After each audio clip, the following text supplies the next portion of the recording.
Hello and welcome back to Making the Argument. Over the last couple of weeks, we have gone over some pretty interesting topics with respect to directions that the right could go, things that are happening within our countries, predictions for 2024. Today, what we're going to cover is the all-important question, and that is, can the right make a comeback? So we're going to specifically discuss what that actually looks like. We're going to talk about the players. We're going to talk about the conditions. We're going to talk about the actions that are needing. And if you stick with us, we're also going to consider a fourth category that I think is going to be maybe a little bit spicy. So all of that and more coming up on this episode of Making the Argument, powered by Good Ranchers. Thank you so much for joining us. On today's episode, we've got a great topic that's been inspired by a lot of people in our community. So if you are not already a member of our community, you can go down to the link in the description, join our community chat there. We would love to get to know you. Like I said, there's been some great conversations happening, and let's get right into the show. All right, I am your host, Nick Freitas. Cannot be in the studio because I'm down in Richmond right now. Unfortunately, not with us today is my beautiful bride, Tina, Queen of the Bees, but we still, of course, have our resident historian, our political prognosticator, Master Hines. How are you doing, Christian? I'm doing well. This is our first episode ever where everybody on the show is in a completely different place. Yeah, it's a little bit crazy. And, of course, we have our producer of producers, the good Hamilton, the one that doesn't like central banking. How are you doing? I'm doing very well, Nick. Thank you so much. All right, let's go ahead and kick this off. So first things first, let's kind of define our terms. And when we talk about can the right make a comeback, what do we mean by that? Because obviously we've talked about some bad directions that the right could potentially go. We want to avoid those. Namely, we don't want some version of right-wing authoritarianism, right? We don't want some form of right-wing reactionaryism that leads to, the degrading of individual liberty, of property rights, of free market economics. So when we talk about a resurgency of the right or the right making a comeback, what we're talking about, I think in the simplest terms, is respect for individual liberty, respect for property rights, respect for free market economics, to the extent that obviously the government exists. It exists just big enough to accomplish its very, very enumerated duties within the Constitution. That's the federal government. And then again, that the state governments would also reflect those same characteristics, right? Not trying to micromanage our lives, not trying to indoctrinate our children, not trying to control our healthcare, not trying to micromanage the economy. That's the sort of right we're talking about, right? We want something far more in line as far as government structure, with what the founders intended, setting up a constitutional republic with democratic processes that, again, I said this today when I was talking to a group, the most unique thing about the United States is not, our democracy, right? The most unique thing about the United States is that it was, I think, arguably the first time in history that a government was established the way it was, with the emphasis on protecting God-given rights and severely limiting government power. Right. So that's the sort of return. That's the sort of comeback that we're fighting for here, that we would like to see. And what we're going to do is we're going to get into what we think is necessary to do that and whether or not we think it's possible. And then I want to add this one disclaimer, right? Christian and I, Hamilton, we're all going to talk about things today. And a lot of this is us performing what we think is the best analysis possible based off of our experience within politics, our experience with respect to economics, our experience, things like the military, combat, foreign policy. We're going to take a look at all of these things. We're going to take a look at the players, and then we're going to ask ourselves, what do we think is actually going on? What do we think is the strengths and weaknesses of the various institutions and people that we're going to talk about? So please keep this in mind as you're listening. Just because we predict something or just because we analyze something a certain way doesn't mean we necessarily like it. Doesn't mean that's the reality we want. We're just trying to be very honest with ourselves about where we think we're at, where we think we need to go, and how eventually we get there. And so I just want to throw out that disclaimer. And with that, we're going to start with the first of our three primary categories, right? We're talking about the players, we're talking about the conditions, and we're talking about the necessary actions. And so as we look at the players, right, there's various categories that we have, right? There's political players, there's players within the financial or the economic world, there's players within media, the arts and entertainment, academia. There's also people that just kind of have general influence along those areas. Like when I think of this, I think of people like Elon Musk or Joe Rogan. I mean, these are guys that, to some degree, Elon Musk, obviously, very, very successful businessman and entrepreneur. But by the same token, has a lot of generalized influence, I think, beyond just that space. Someone like Joe Rogan would be the same. Maybe someone like Jordan Peterson, right? So these are all things that we want to kind of consider here. So the first category that we're going to start with, though, is the political. So, Christian, when you think about the political players on the right, there's some obvious ones, right? But who do you think steps out as people that are going to play a positive role, going to play a major role on the right? And what do you see as potential strengths and weaknesses in there? So I like that we're starting with this, especially because the Republican primaries are beginning right now. Yeah. Right. And so, we're kicking off the 2024 election cycle. I do think that most people, obviously are going to gravitate towards those that are running on the GOP side. So, Trump, DeSantis, Vivek. And look, there's a lot from all three of those people that I like. There's also things from all three of them that I dislike.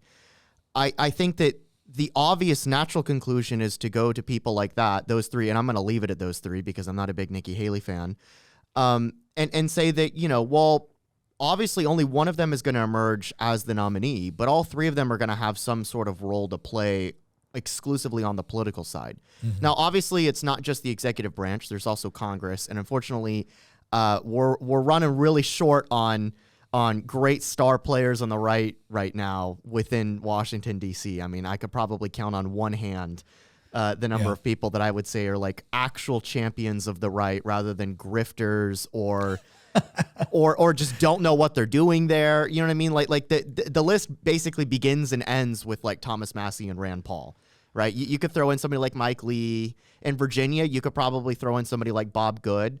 I know that he gets a lot of hate, but I've yet to find... Ben Klein's my boy too. Yeah, Ben Klein. Although Ben Klein keeps a low profile, right? Yeah, and he does. so there, there's different types of politicians. In fact, one of the things that they talk about in a lot of conservative activist like schooling is that they break it down into 5 categories, and you know what it is, right? You have the double minuses, the single minuses, the zeros, the single pluses, the double pluses, and then a 6th category being a champion. Yeah. And without going into super detail what that means, there's a lot of people in DC that are single pluses. There's even some people that are double pluses, but there's very few people that are champions in the form of somebody like Rand Paul or Thomas Massie. Like Thomas Massie got up there in the middle of COVID when everybody, including our own president on the Republican side, were saying things like, we need massive COVID spending bills. We need to turn on the money printers. We need all this welfare, corporate. We need stimmy checks, everything. And Massie was like, this is going to be the largest wealth transfer in modern history. And just wait, we'll find out in very short order. And everybody lambasted him for it, and yet he did it anyway. Yeah, so he was right. That's what I mean by like champions, is somebody like that, because he was absolutely right. So to answer your question in a little bit more condensed format, honestly, I think that there's something to be said about, all these figures that I've thrown out. But, there's also something to be said about the fact that we've brought up repeatedly on this podcast that no politician is coming to save you. Yeah. And you yourself, in the capacity of being a politician, will tell people that. And it's not because you don't want to save people. The whole reason you got into politics was to try to preserve, the very founding principles of this country. I remember being in the room with you when you first announced that you were going to run for delegate, like 8 or 9 years ago at this point. This is my 9th session, yeah. But more than anybody else in Virginia, possibly, especially being there in the legislature right now, that if we are looking for a political figure to come and save us, we've already lost. No, I think that's probably one of the most important things that we should get across here. It's not that the players within the political realm are irrelevant or inconsequential. They're just not sufficient. And the thing that, I've been concerned about, and we talked about this a little on the previous episode, was this whole idea of this concept of, well, I showed up and I voted and I supported the guy, and why haven't they fixed this? It's like, well, because our system isn't set up to do that. It wasn't even set up to do that by the founders, where it's like, oh, just elect a new president, they'll fix it. But even with like the massive bureaucracy and everything, it has become very problematic. I mean, as I'm looking at the political players, obviously you have to throw Donald Trump there as probably the most consequential politician on the right in the United States. And the reason why I think that's obviously relevant is because he's the one Republican within the primary that has a built-in, like almost guaranteed base like very, very significant base. When you look at like Ron DeSantis has something of a base. Nikki Haley, I don't think really has so much a base as she has a lot of people on the Republican side that maybe don't want Trump, maybe don't like DeSantis either. And they see her as kind of a return to like the Bush era version of the Republican Party or what we would historically called kind of the Rockefeller wing of the Republican Party, where, they've kind of given in to the whole idea of big government. The difference is they think they're going to conduct the train ride a little bit better, and they haven't totally bought into the idea of seizing the means of production.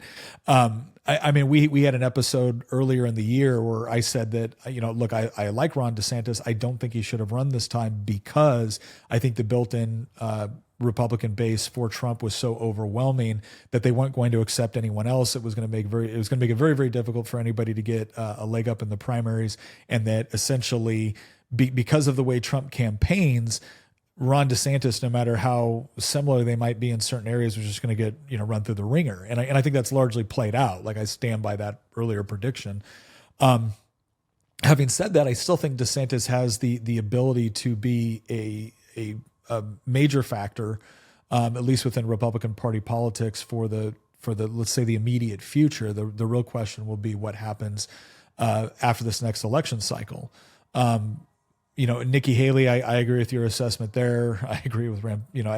I don't want Nikki Haley to be the nominee. I do think she is a return to an era of big government Republicans that I don't want to see a return to. Vivek, I think, is interesting because he's probably been the most effective, like just outsider coming onto the scene since Donald Trump. And Donald Trump had a lot more of a lead up, right? We all knew who Donald Trump was when he decided to run for president the second time. Vivek, nobody knew who that dude was until 5 minutes before he got on a debate stage, but he was such an effective communicator that he kind of commanded a lot of attention. And one of the reasons why I think Vivek, regardless of the people that are going to say, oh, you can't trust him. Again, I'm providing analysis. I'm not providing an endorsement. He's an extremely effective communicator in a way that is very, very different from Trump, right? Trump is very, very good at appealing to the base. I think Trump is also very, very good on appealing to people that just want straight up honesty. One of the best assessments that I've ever seen of Donald Trump actually came from Dave Chappelle. And Dave Chappelle, as part of his comedy routine, got up there and he goes, the moment I knew Donald Trump was going to be a lot more successful than anyone was giving him credit for was at the debate with Hillary, when Hillary was saying, you don't pay your taxes. And instead of Trump doing that's ridiculous, he said, that makes me smart.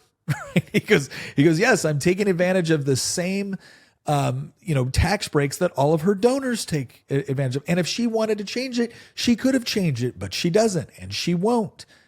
And so basically what he was saying was, or the way Dave Chappelle described it, it was the first time somebody came out and said, the system is rigged. I know it's rigged because I use it. Right. And again, there was a lot of grace given to Donald Trump for that because he hadn't been in politics. He hadn't been in a position to be able to change those policies or whatnot. The politicians tell everybody working in the economy, these are the rules of the game. And so Trump played by them and he didn't make apologies for it. And I think that raw honesty appealed to a lot of people that was not just the Republican base. That was the part that a lot of people that were the typical political pundits, I don't think understood, especially at a time when what we typically call blue collar voters had essentially been completely abandoned by the Democratic Party. I don't think anybody really holds out a lot. I mean, there's still like the unions and some of the big union players, but most of the union players are the AFL-CIO, right? We're not talking about private sector unions. These are government sector unions. And so I think what ends up happening is you have DeSantis, who I think overall has governed very effectively in Florida, very effectively, in order to actually build up and expand his base down there. There were certain things that Donald Trump did that he governed quasi-effectively. There was other things he did not do well. And this is something that people are going to have to just hear me out. He didn't do as well on guns as he could have. He's clearly, I mean, I think he did an excellent job with some of his Supreme Court picks. But even that was, again, it didn't mean that he had like this enduring, commitment to life, if that's a major issue for you. And then when it came to the Federal Reserve, he was way off. Like, I'm sorry, he was wrong on that. And we need to at least acknowledge that was, yes, that is not the sort of policy that we should be engaging in if we're really for, strong free market economics, if we actually want to push back against all these socialist tendencies that we see within the Democratic Party. And then again, with Vivek, you have someone that I think when he talks, he's actually able to appeal to a broader audience, which explains some of his success. And so I see components in all three of these candidates, which suggest to me that they all have the ability to be major players. The question is will they kill themselves in an attempt to be the one? And I hope they don't. But those are who I think are the three most consequential players on the right within American politics. Now, when I go overseas, obviously the person that I think is the most interesting is Javier Milei, because he is arguably the most liberty-minded and the most dedicated to like a true interpretation of free market economics, which for us is the Austrian school. And he's doing it in a country that is way farther down the line than we are with respect to a country that has essentially tried to, centrally plan their economy. The government interferes in everything. They had 21 agencies. He immediately ripped it down to 9, like it's one of his first acts. So it's going to be really interesting. Recently, Nick? What's that? I don't know if you follow, because you're in Richmond right now, so I don't expect you to be scrolling Twitter every single hour. But it was like the past week or so, he deregulated large portions of the housing market in Argentina, because the previous Peronist government had like all these rent and price controls that sent basically the cost of housing and the cost of rent through the roof, because nobody wanted to rent a house with strict rent controls. Yeah. Why would you want to build more if you're not going to be able to recover costs? Yes, and so he basically looked at every single regulation at the at the federal level in Argentina, and just ripped them all out. And it's like the price of housing has fallen like over 20% now since he took office just over a month ago. Well, and that's what I think makes Javier Milei. Like, I honestly think the most interesting politician in the world right now is Javier Milei, for what we might call the right, or the libertarian leaning right or whatnot. I think it's got to be Javier Milei, because he is actually.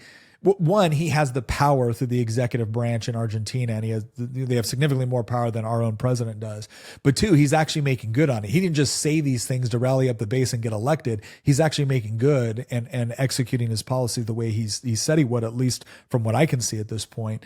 And I think it's going to be a really interesting thing to watch. But those are my 3 domestic politicians and my 1 international one that I think are the guys to watch.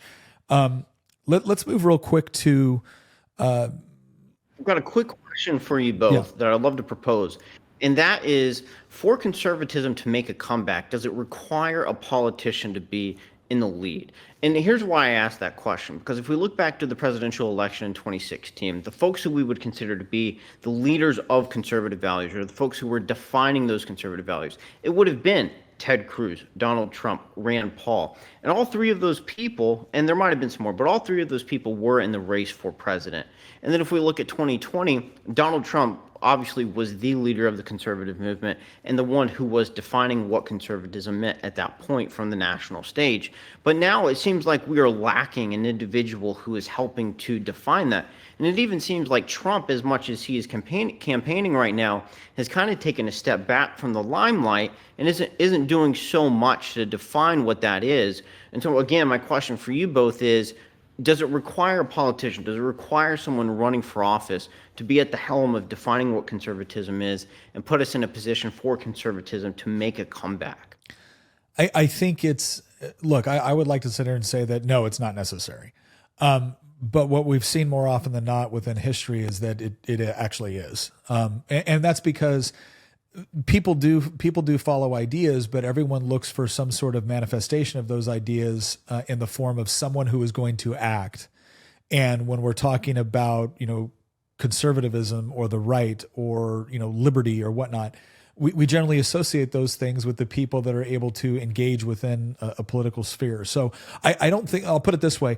I tend to think that as much as I don't want it to be so, it is a necessary component. It's not a sufficient one.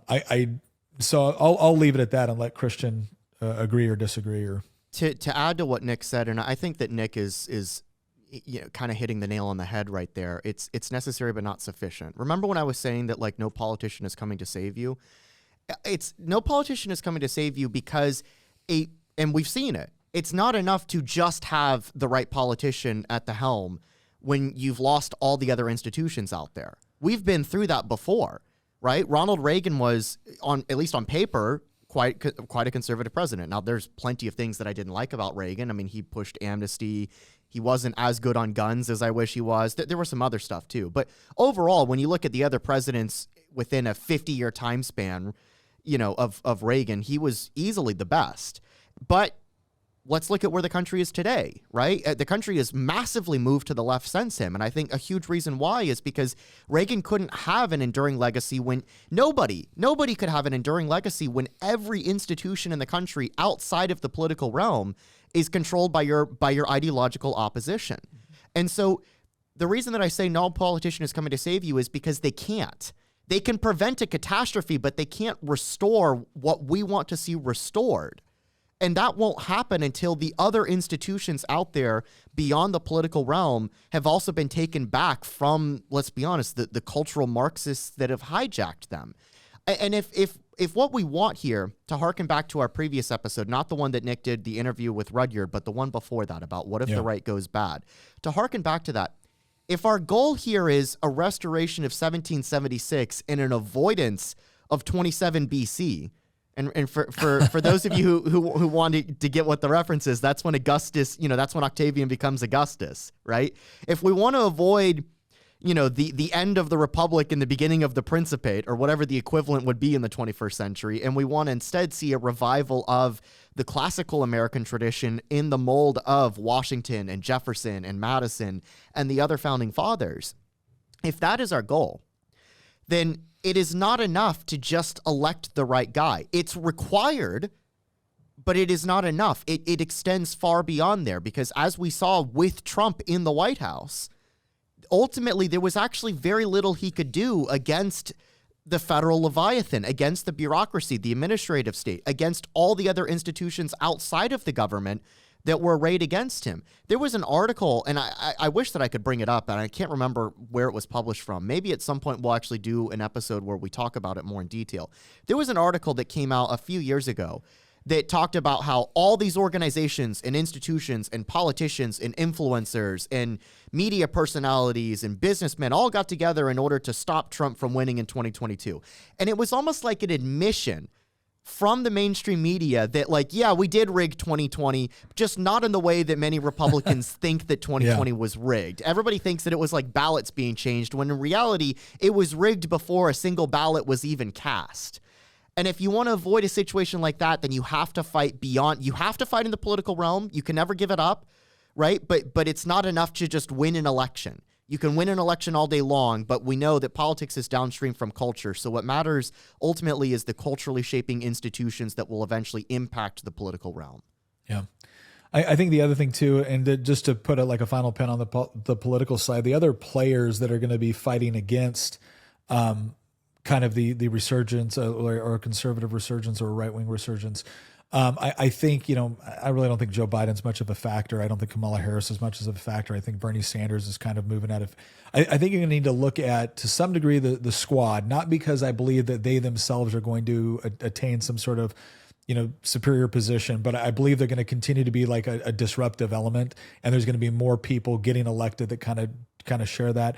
I think when you look at, potential power players in at least in America, Gavin Newsom, Michelle Obama, I think those are the two that really come to mind on that one. I know we got to move on because we got several more here to hit. When it comes to things like high finance, people within high finance are people that have a great deal of power with respect to kind of the marketplace and lending practices. What's interesting here is that I think this is a huge, and this also kind of plays into conditions as well. But like when I look at the major players within high finance, whether it's BlackRock or Bank of America, or gosh, even the Federal Reserve, I actually don't see. This is probably one of the scariest areas, I think, for us on the right, is that I don't see many institutions within the banking world, which is kind of critical to your economy, especially the way it's the modern economy. I just don't see many players on the right. I think and again, I think that poses a huge problem for us because again, BlackRock, BlackRock, Bank of America, and some of the other major banks out there, Deutsche Bank, et cetera. I mean, they seem to be fairly unified around this whole concept of ESG, which is the whole environmental. Oh gosh, what's the S? I just Environmental, forgot. social, and governance. Social and governance, yeah. Which think of ESG to me is a little bit kind of like DEI, but more on the market side as opposed to the education side. Although the DEI works its well in there as well. But again, like a lot of private companies, I've talked to people who are very, very strong, either conservatives or libertarians who have companies that will tell you, they're like, Nick, if we want to go public or if we want to get the next round of investment to take our business up to the next level, we have to have, fairly good ESG compliance. And so I think all of those play a major role on the other side as basically a roadblock to a conservative resurgence. Now, I will say this. I think the sort of crap that you're seeing with things like Delta is, where they're sitting there and they're highlighting their DEI, and this goes into higher ed as well, which we'll get to next. But this overemphasis on, we really don't care about your competency. We care about whether or not you fit the right progressive narrative and really specifically the right woke narrative.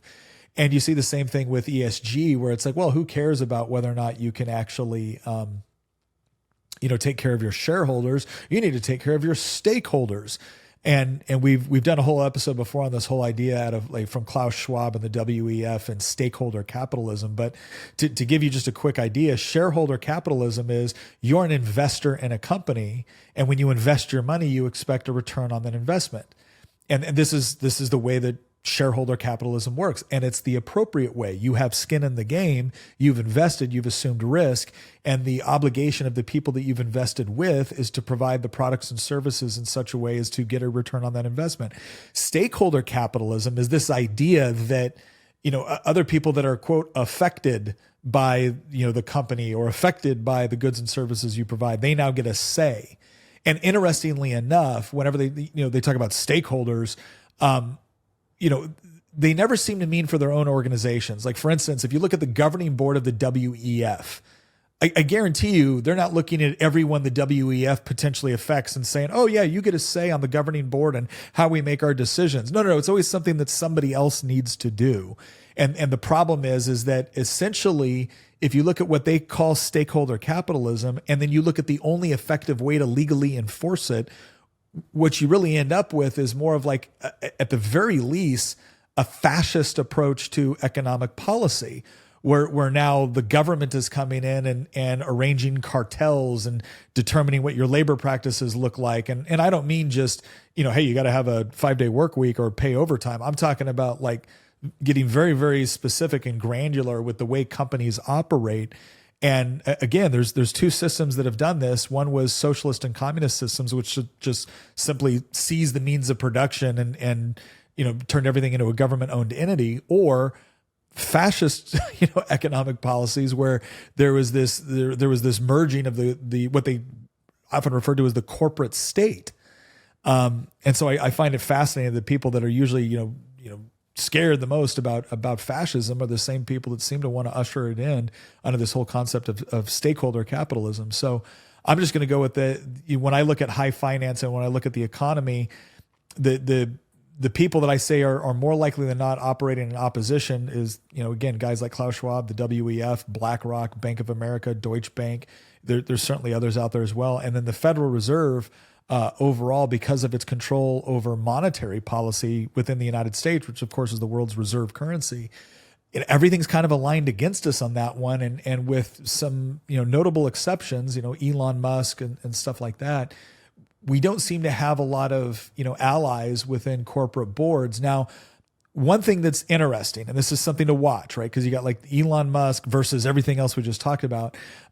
Guys like Bill Ackerman, who used to be a huge liberal donor. If there was a liberal cause, he couldn't wait to throw, tens of millions, of dollars at it.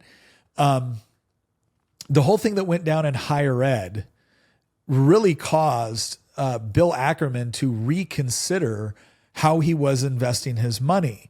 And if you want a good example of the power that an individual can have when he decided he was no longer investing in that, that actually sent shockwaves through higher ed, which was pretty important. And this is one of those things too, when we talk about, what can we as individuals do? You can reinvest your money in Good Ranchers. That's right. Like if you're looking for a way right now to fight back and to, ensure that our way of life, that capitalism, that meat itself is not turned into some sort of tool for socialist propaganda. If you don't, for instance, want to eat crickets one day, in lieu of steak, which I'm sure all the higher ups will still be eating at our expense, then we need to find the companies that are actually doing a good job. They're not just out there waving the flag and demanding that you buy from them because they're patriotic. They're actually producing a good product, right? They're beating out the competition, but they're doing it while at the same time they respect our values and they produce a superior product. So go to goodranchers.com. They got a special deal right now. If you sign up for that deal in January and you sign up for one of the subscriptions, they're going to send you free chicken with each order in that subscription for a year. That's like a $180 value, right? And it is really, really good stuff, because unlike some of the other organizations out there that are constantly trying to get you to eat meat that isn't meat, or they're telling you that their meat is raised in a way that it really isn't, Good Ranchers, they like to brag about this. They say people always come for the steak and then they ended up staying for the poultry. Well, now you get a chance to try both of them. All right, goodranchers.com, promo code Nick. You're going to get a special deal, right? You're going to get free shipping delivered to your door, right? And you sign up for that subscription. That's, again, $180 value. Can't beat it. Goodranchers.com, promo code Nick. Go ahead and check them out and support a great company. I was about to joke that that's the only stakeholder capitalism that I support. Before we move on, guys, I just want to tell you that this morning, I've had kind of a relocation change, which we'll talk about in the coming months. But anyway, I have put in multiple orders to Good Ranchers for chicken, for Christian to make his buffalo chicken mash and whatnot. But I'm getting back into lifting, and I want to increase my steak intake significantly. So I went on Good Ranchers this morning. I selected the Cattleman, which is all steak, and I put it in my checkout. Went through the checkout, saw that it added the free chicken to each order, and then I put in promo code Nick, $20 off. Pretty happy. I'm excited for my package to get here. Yeah. So, all right. So let's go. So that was kind of the economy side. We do see a lot of companies that I think are standing up, starting to push back. Obviously, Twitter was a huge deal with Elon Musk, probably the biggest example I can think of a major company pushing back, showing that they can do a good job while not infringing on our speech or automatically colluding with the government to deplatform everyone who disagrees with them. I mean, Christian, do you see anybody? I kind of listed out what I think are the worst players on the left on this one, and maybe some of the positive players on the right. Do you see anybody else in the right, and specifically with kind of like that high finance or the ability to actually provide like seed money into entrepreneurial endeavors? Do you see anybody on the right that you look at as a potential player? So I think that, you brought up Bill Ackman. By the way, I'm going to correct you. It's Ackman, not Ackman. Sorry. No, it's all good. I just wanted to bring it up before the comments ended up brigading us about getting his name wrong. But I was pleasantly surprised that he turned on Harvard with the DEI stuff. But I have to say, like within a week of him doing that, he's then posting on Twitter about how he's giving $1 million to Dean Phillips, the Democratic congressman that's running against Joe Biden, who has a whole DEI statement on his own website. Yeah. So, like, for some people, old habits die hard, right? Bill Ackman has been a Democrat for a long time. He supported left-wing causes for a long time.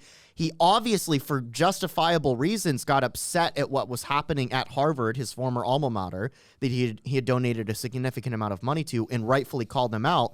But it's not like he suddenly became a right-wing conservative hero overnight. Now, who knows? Maybe he'll continue to go through this transformation. You see it a lot.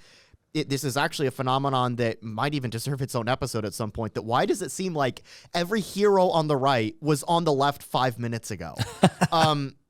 Because it's not just him, right? It's so many other people, many of whom I greatly respect and admire. But so he's a bit in a gray area. I think that he's doing the right thing by pushing back against DEI within academia, but he needs to realize the DEI problem is not just embedded within academia. It is everywhere, and it's being perpetrated by politicians just as much as it is universities, just as much as it is corporations. And And so setting that aside, I think that Elon Musk obviously deserves some recognition here for what he's done, not really in high finance, but more on the media side. Now, granted, he's the wealthiest person in the world, right? He's a successful entrepreneur, but his biggest impact on this is not just him making hundreds of billions of dollars. His biggest impact on this is him purchasing Twitter. I think that has been a complete game changer. And we might get to that later in this episode when we talk about the media. So I'll save that for later. Well, I do think that to answer your question specifically about finance, right? You brought up an important point about things like Bank of America and BlackRock. And it's like every single institution on Wall Street that controls things like loans and savings and stuff like that, right? You know, the type of entities that you go to get a mortgage, or to get a business loan, or just to exchange money, right? Like we saw in the UK, Nigel Farage's bank account kicked him out because they didn't like his politics. Mm-hmm. That's incredibly dangerous. I think that there's one guy who kind of has a solution to this, not a perfect solution, but at least a partial solution to this. And the funny thing is, we don't even know who he is. And his name is Satoshi Nakamoto. Yeah. The guy that founded Bitcoin, the pseudonym. His real name is almost certainly not Satoshi Nakamoto. That's just what he called himself in the internet forums over a decade ago when he was building out Bitcoin. And then he vanished into the ether. We have no clue who he is. We don't even know if he's one person. He could have been a team of people. We have no idea who he is. But the guy who invented Bitcoin did us all a great service, because what it did was, and it's not about Bitcoin. It's actually about crypto in general. So I'm not saying go out there and buy Bitcoin. I own some, but it's not about that. What it is the emergence of decentralized currencies is a game changer. And it's not just on the finance side. It's also against the Federal Reserve. It's about preserving your purchasing power. It's the same reason why people go out there and buy gold. But who wants to haul gold around all day long? Well, this is another one of those parts, too, where people watching this are going to be like, oh, no, Bitcoin's bad. Or like, again, we're what I would ask everyone to do is, as they're watching this, regardless of how you feel about cryptocurrency specifically, or regardless how you feel about it as a medium of exchange, because a lot of people don't use it as a medium of exchange. They use it as, an investment or whatnot. And there's a lot of people that trash cryptocurrency for that. And look, I understand some of the arguments. I think the point that Christian and I are making here is that it's not about a particular type of crypto. It's about the idea of the concept of there being a currency that a government body can't control, right? That's the part that's so important here, because guaranteed, if you get to a point where all of a sudden, and we see this now where they go to cashless currency, and a lot of people too, I think, get concerned when they think, oh no, cash and Bitcoin's a part of that, or Ethereum's a part of that. It's like, look, the biggest issue is not so much whether or not something is cashless. The biggest issue is who controls it. And again, this idea of the government essentially having control over all of the currencies is kind of is a dangerous concept.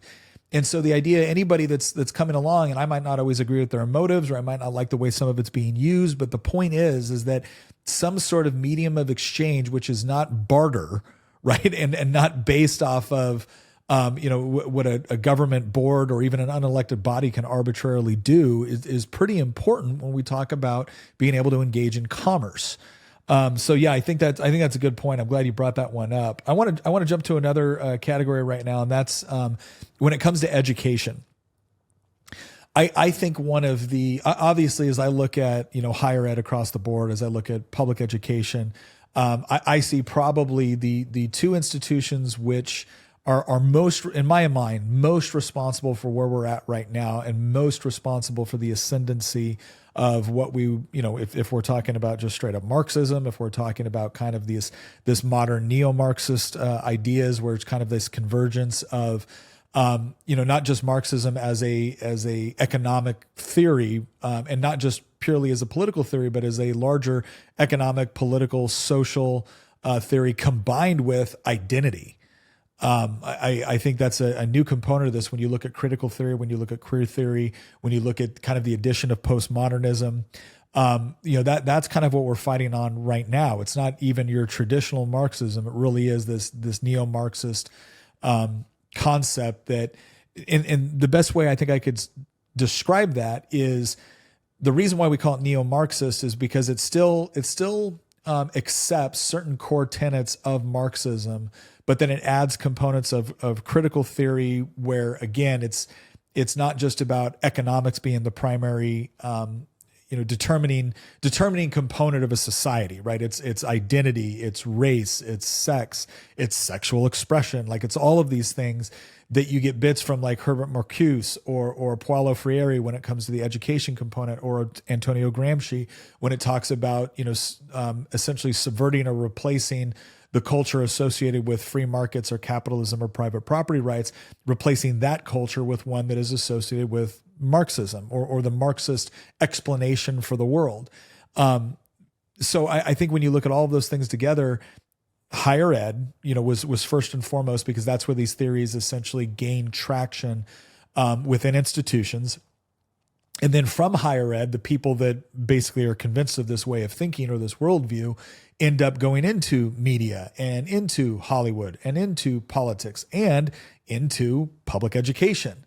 And so I think that's what you see right now. And so obviously I think we certainly have our work cut out for us when it comes to both higher ed and government systems, in part because I think the incentive structure is set up in such a way as to encourage that sort of thinking, especially within government-run educational institutions.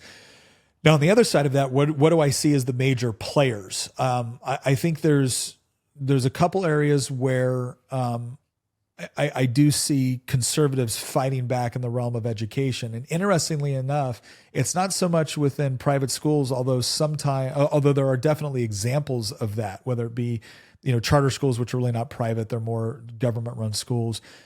But even with some of the traditional private schools, the left has managed to infiltrate there every bit as effectively as they have within a public school system.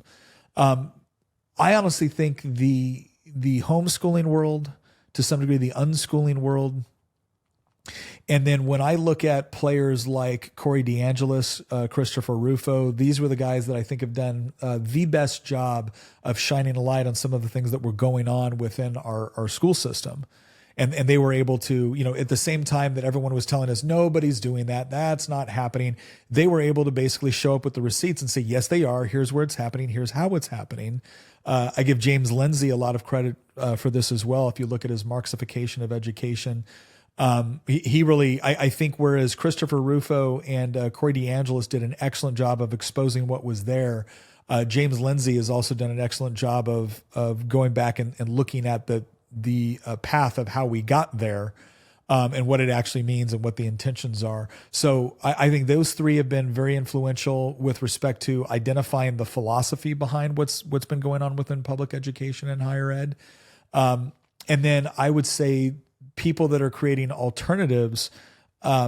Interestingly enough, I think guys like Matt Boudreau, I think guys like Tim Kennedy, right? Which, Tim Kennedy, former SF guy, former MMA fighter, not the people you would necessarily expect to be some of the people leading the charge. And there's several others. Like I can't name them all off the top of my head right now, but the reason why I like Matt Boudreau, there's another individual that we're going to be talking about that does, it's called The Classical Learner. There's also another woman that I follow on Instagram that has done she's a former principal. I really think it's going to be the homeschooling model and the co-op model that is going to provide one of the best responses to what has essentially been a government takeover and effectively micromanagement of education. I don't necessarily, again, I think there's a lot of good private school models out there and there are a lot of good private schools out there, but what I'm most interested in right now is the co-op and the homeschool model. And again, I think some of the people I mentioned, and again, I think it's going to take both. Like, one is exposing the philosophy and what's actually going on. The other is providing an effective alternative that people feel safe enough to be able to leave something that they've always known and go into something else. And I think there's some really exciting, that's one of the areas I'm most excited about, because I honestly believe, and we'll get into this when we get into the conditions, that's what's necessary in order to really make an effective turnaround. But that's kind of the people that I see as the players on both sides of this, the teachers unions and Randy Weingartner and ATF and all those, AFT, the American Federation of Teachers, National Education Association. Those are the people on the left. And on the right, again, biggest players that I see, Corey DeAngelis, Thomas Sowell did some great work on this, but Thomas Sowell's in his 90s now. Again, Christopher Rufo, James Lindsay, and some others as well. I don't want to leave anybody out, but and then again, when it comes to providing alternatives, I think there's some really exciting things there. And again, I'm really fascinated by some of the work that Matt Boudreau is doing. I think that we left out, believe it or not, I think we left out Ron DeSantis in there. Because go ahead. Look at what DeSantis. Well, I just said what I thought. I'm waiting to hear what you think. I mean, look at what DeSantis did in Florida with the university system, just taking a hammer to their own DEI, courses and policies within the university structure in the state, just dismantling it, and calling out the universities for churning out Marxist indoctrinated students. Speaking of that. That is the biggest weakness that we have on the right when it comes to education. We have solutions to, grade school. We have solutions to middle school. We have solutions to high school. It's called private schools. It's called home schools. Those are exploding in growth. We do not have an answer to the university system, in part because we are funding the university system. Yeah. We are funding our ideological opposition rather than building our own institutions that do not teach wokeism, that do not teach intersectionality, that do not teach cultural Marxism. Instead, we're funding the institutions that do teach that. Yeah. What every Republican should be doing when they take over in a state government, and unfortunately we can't do this in Virginia right now because we don't have control of the legislature, is we need to stop funding our opposition. And we should be taking that money from our own constituents and putting it towards universities that don't teach those things. Well, this is something that Chris Rufo's talked about, that we need a revival of the classical liberal arts college that doesn't have any of this ideological nonsense embedded within it. Because we don't have that right now. We have liberty, and that's about it. And there's a lot of people we that have don't. like Grove City College, we have Hillsdale, we have a couple of others out there, but like you said, it's like for every one we can name, they can name 20, right? Like easily. easy. And they're easily. prestigious Like institutions. Now, the good news is that the veneer is being worn off on the prestige of some of these institutions. Yes, they have hundreds of years of history, but I'm sorry, when Harvard has thousands of students going out there on campus and physically intimidating students because they're not in favor of Hamas, right? When you have hundreds, if not thousands of students at Harvard holding these rallies in support of Hamas and the Houthis of all people, right? That's now become the latest, celebrity cause on the left is supporting a terrorist group that is engaging in a civil war in Yemen right now. They're not even the legitimate Yemeni government, but like, and they're engaging in piracy in the Red Sea, and yet now they're heroes on the left. Why? Oh, well, because they're against the Jews.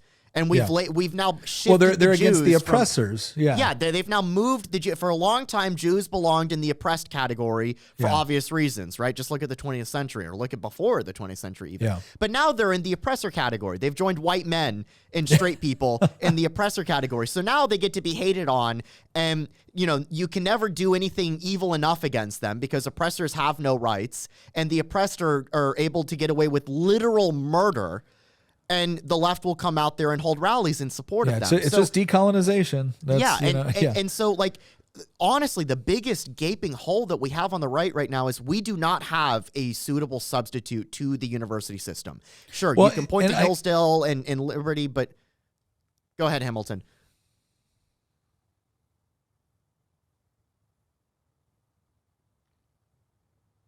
Mm-hmm.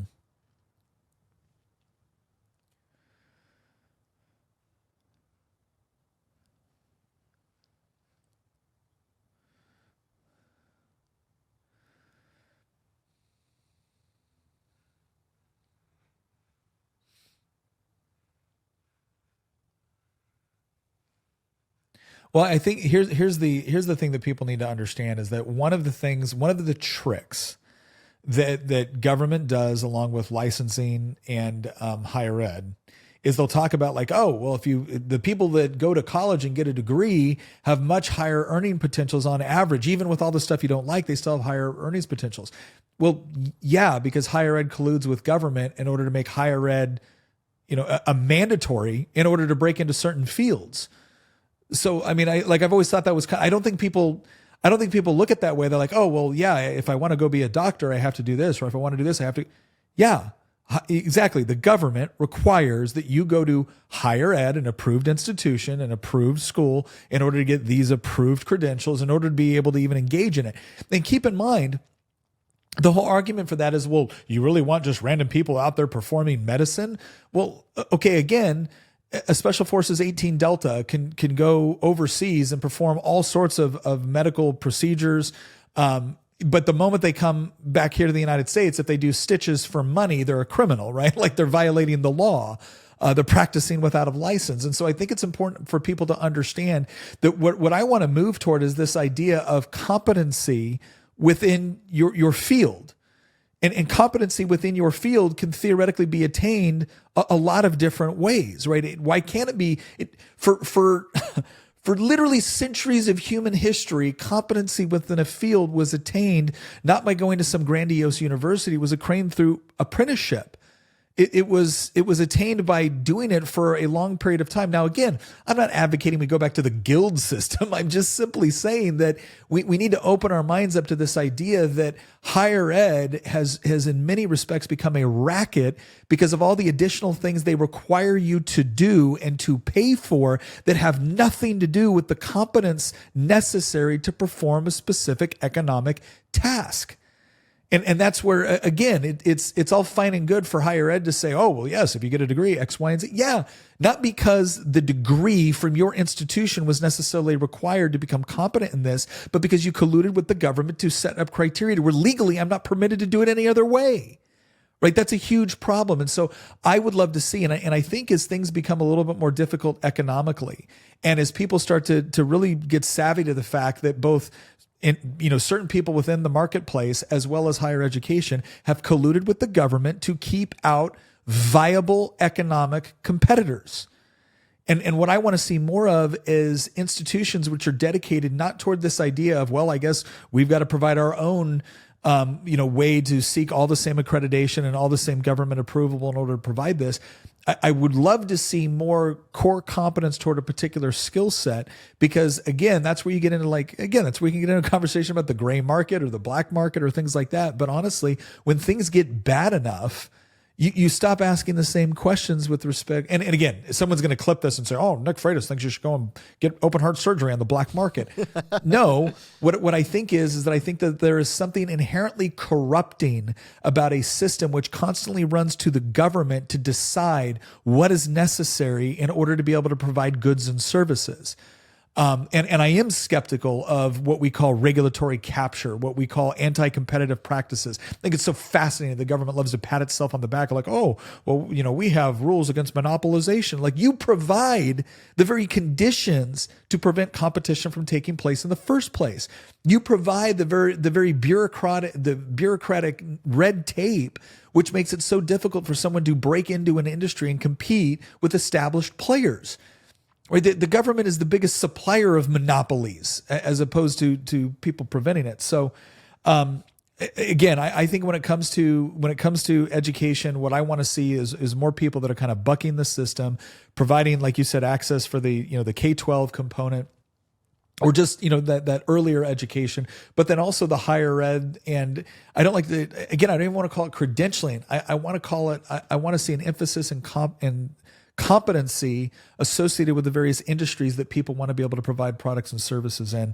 And I'd love to see alternatives from, kind of bowing at the altar of government on who can provide what. Let's do this one other category for the players before we move into kind of the conditions. And this is one I'm going to kind of lump this in. This kind of includes your arts and entertainment, maybe media to some degree, other influencers. This is one area where I think we actually have been amazingly competitive. And I'm going to go with kind of, when I look at influencers, I'm going to talk about people that, again, provide, some sort, when these people speak, other people listen, whether you like it or not. Other people listen. And then I want to kind of break this down into people that I think are firmly within a category that I would automatically associate with being, allied on some level, right? Maybe probably not 100% across the board, but allied on some level. Those who seem in full opposition, and then those for which there is this kind of gray area. And that's going to be I'm telling you right now, the gray area I'm going to talk about is going to be controversial with some of our listeners, but all I'm asking is you hear me out. So on the people that I think are in a position of influence, obviously, when you look at like the Daily Wire, when you look at Jordan Peterson, who is obviously a part of that, when you look at people like, Charlie Kirk, these are all people within the conservative movement that have a fair degree of influence and are considered to be thought leaders within conservative thinking or right-wing thinking. I think you also have to include people like Elon Musk in there, who again, would not identify himself as a conservative, but is increasingly associated with the right when it comes to like basic things like freedom of speech. I think that, those are, and we're starting to see more people too in comedy. Adam Carolla, Jim Brewer to a lesser extent, I think on that, but people that are kind of pushing, even guys like Jeff Dye, who again I don't think would classify himself as a conservative necessarily, but just the fact that he believes that, comedians play an important role and should be, afforded freedom of speech, and that this, woke stuff is nonsense.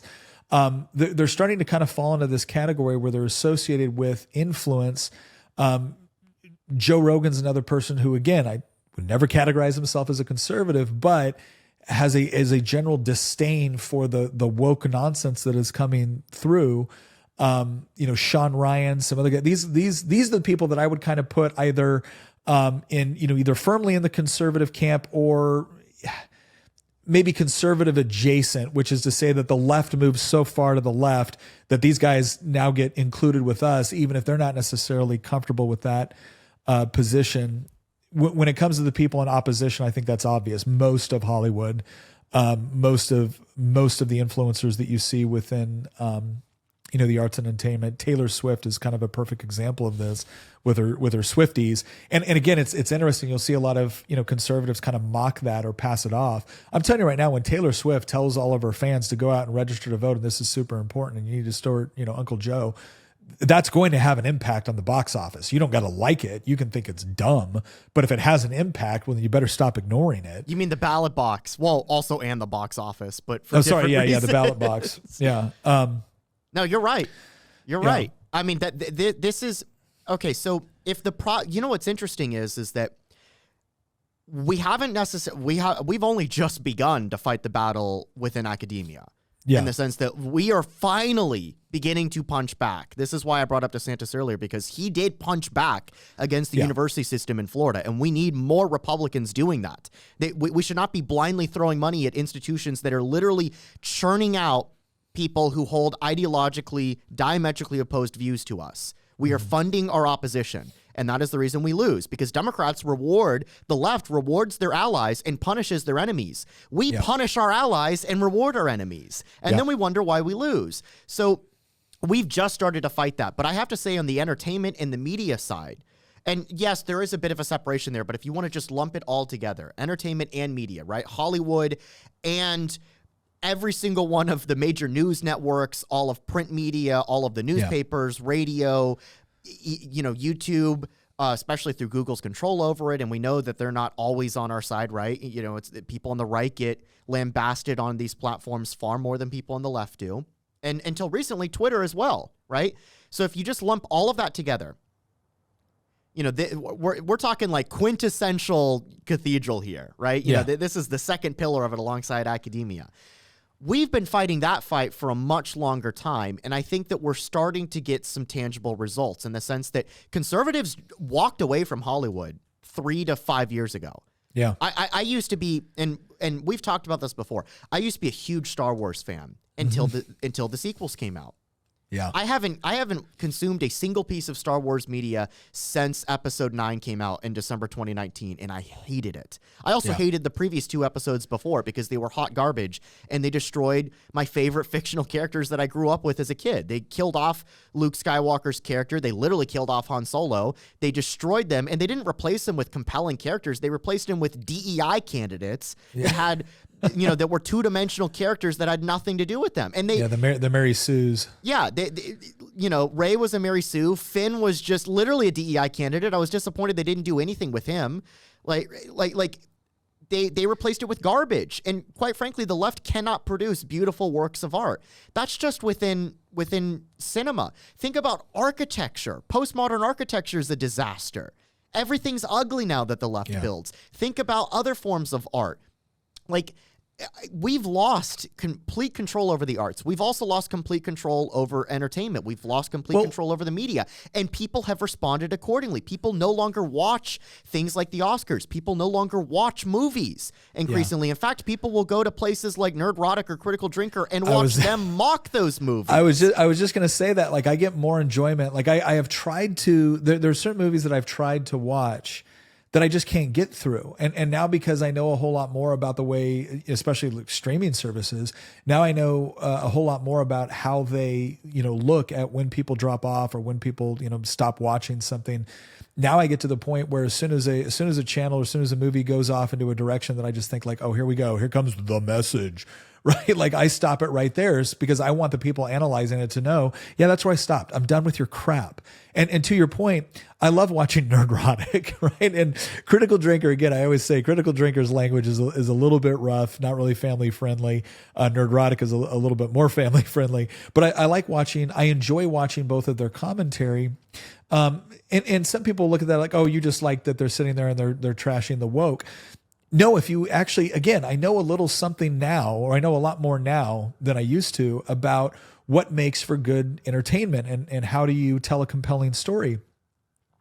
And listening to Nerdrotic and Critical Drinker and some others out there, discuss these things is interesting to me because of the way they structure it and because they do it in such a way to where, again, they're concerned about their audience and they're not trying to insult or offend their audience. They're just trying to provide, no nonsense analysis, which they know we're going to rigorously look at and say whether or not we like it. And I think, again, I think both of them have done a good job. It is amazing to me, if you would have told me 10 years ago that insofar as I'm going to, quote, watch TV, and by that I just mean something on a screen. Yes. That the vast majority of what I watch would be on YouTube. And it would either be a combination of history channels or homesteading stuff or how to, properly plant tomatoes or whatever, or even the comedy stuff that I find on there. If you would have told me that I would watch that more than I would, like a Netflix streaming show, I would have said, no, that's dumb. That's not going to be a thing. It's absolutely a thing. And it's because I have, there's a far higher degree of probability that I'm going to be able to find somebody who at the very least is going to create something informative or entertaining without deliberately going out of their way to try to shove a particular message down my throat that I don't want. And they're not going to kill off, again, I think that's Star Wars is probably the best example of this, either Star Wars or the Rings of Power. Those are probably the two greatest examples right now, with maybe a close second being what they did with like, DC Comics or the MCU or whatever. They took something that had a built-in fan base that people loved these stories and they loved and they respected the author and the work that they had gone through in order to build it out. And they respected both the male and the female characters. They respected the overall storyline. And then we sat there as woke Hollywood came in and systematically, Critical Drinker did the best analysis of this. It wasn't good enough for them to say, you don't get your old characters. Here's the new characters you're required to love. And they didn't give him a story arc, right? They didn't give him any sort of compelling challenges to have to overcome and learn something and grow to where you could kind of grow with that character and actually kind of see that struggle. And no. They just showed up on the scene and they were perfect at everything. And if you didn't love them, you're a sexist or a racist or a bigot or whatever it was. It wasn't good enough for them to do that. They had to go back and systematically destroy all of our other characters, right? Han Solo is no longer the guy that was kind of a bit of a rogue and a little bit selfish, but found out through time and space that he really cared about these people and was willing to risk everything for a cause that originally wasn't his, right? Luke Skywalker. Yeah, Luke Skywalker was kind of the, he dies as a failed father, a failed husband, and he's right back to where he was at the very beginning of his story. Luke Skywalker went from kind of the impetuous young person that was eager to go out there and do it and always thought that he kind of knew what the right thing to do and wanted to do it, but needed to grow up. Right. And then we find him at the end and he's just this broken old man that doesn't care about anything anymore and is just going to hide from the world. It's like, again, it wasn't good enough to try to replace them. They had to destroy them. And they replaced them with characters that, like, I wanted Rey to lose a duel. She never does. Yeah. She never does in the sequel. She from day one, she's a Mary Sue and beats a Sith Lord despite having never wielded a lightsaber in her life. Like, give me a break. And here's the thing. People might be like, oh, you know, why are you ranting about how woke Hollywood is about this one movie? Like, the point is, I'm singling on one example here because I don't have the time to talk about the entire forest. So I am fixated on the trees right now as an example, because it wasn't just Star Wars. It was virtually every single thing that came out of Hollywood in the last 10 years, especially in the last 5 years, has sucked. Almost everything. And this is why, like, we actually did a Y-Minute on this like over a year ago. Like, the number of box office bombs is at virtually an all-time high.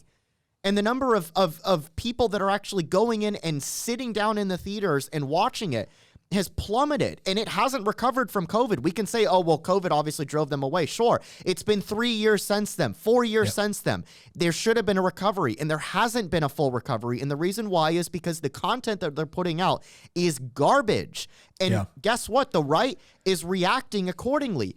And you know what? That's a really good thing, to quote the left. Oh, it's a, you know, all your favorite characters from your childhood are being destroyed, and that's a good thing. Well, I've got news for you, Hollywood. You're running out of audience members that you can push your garbage to, and that's a good thing.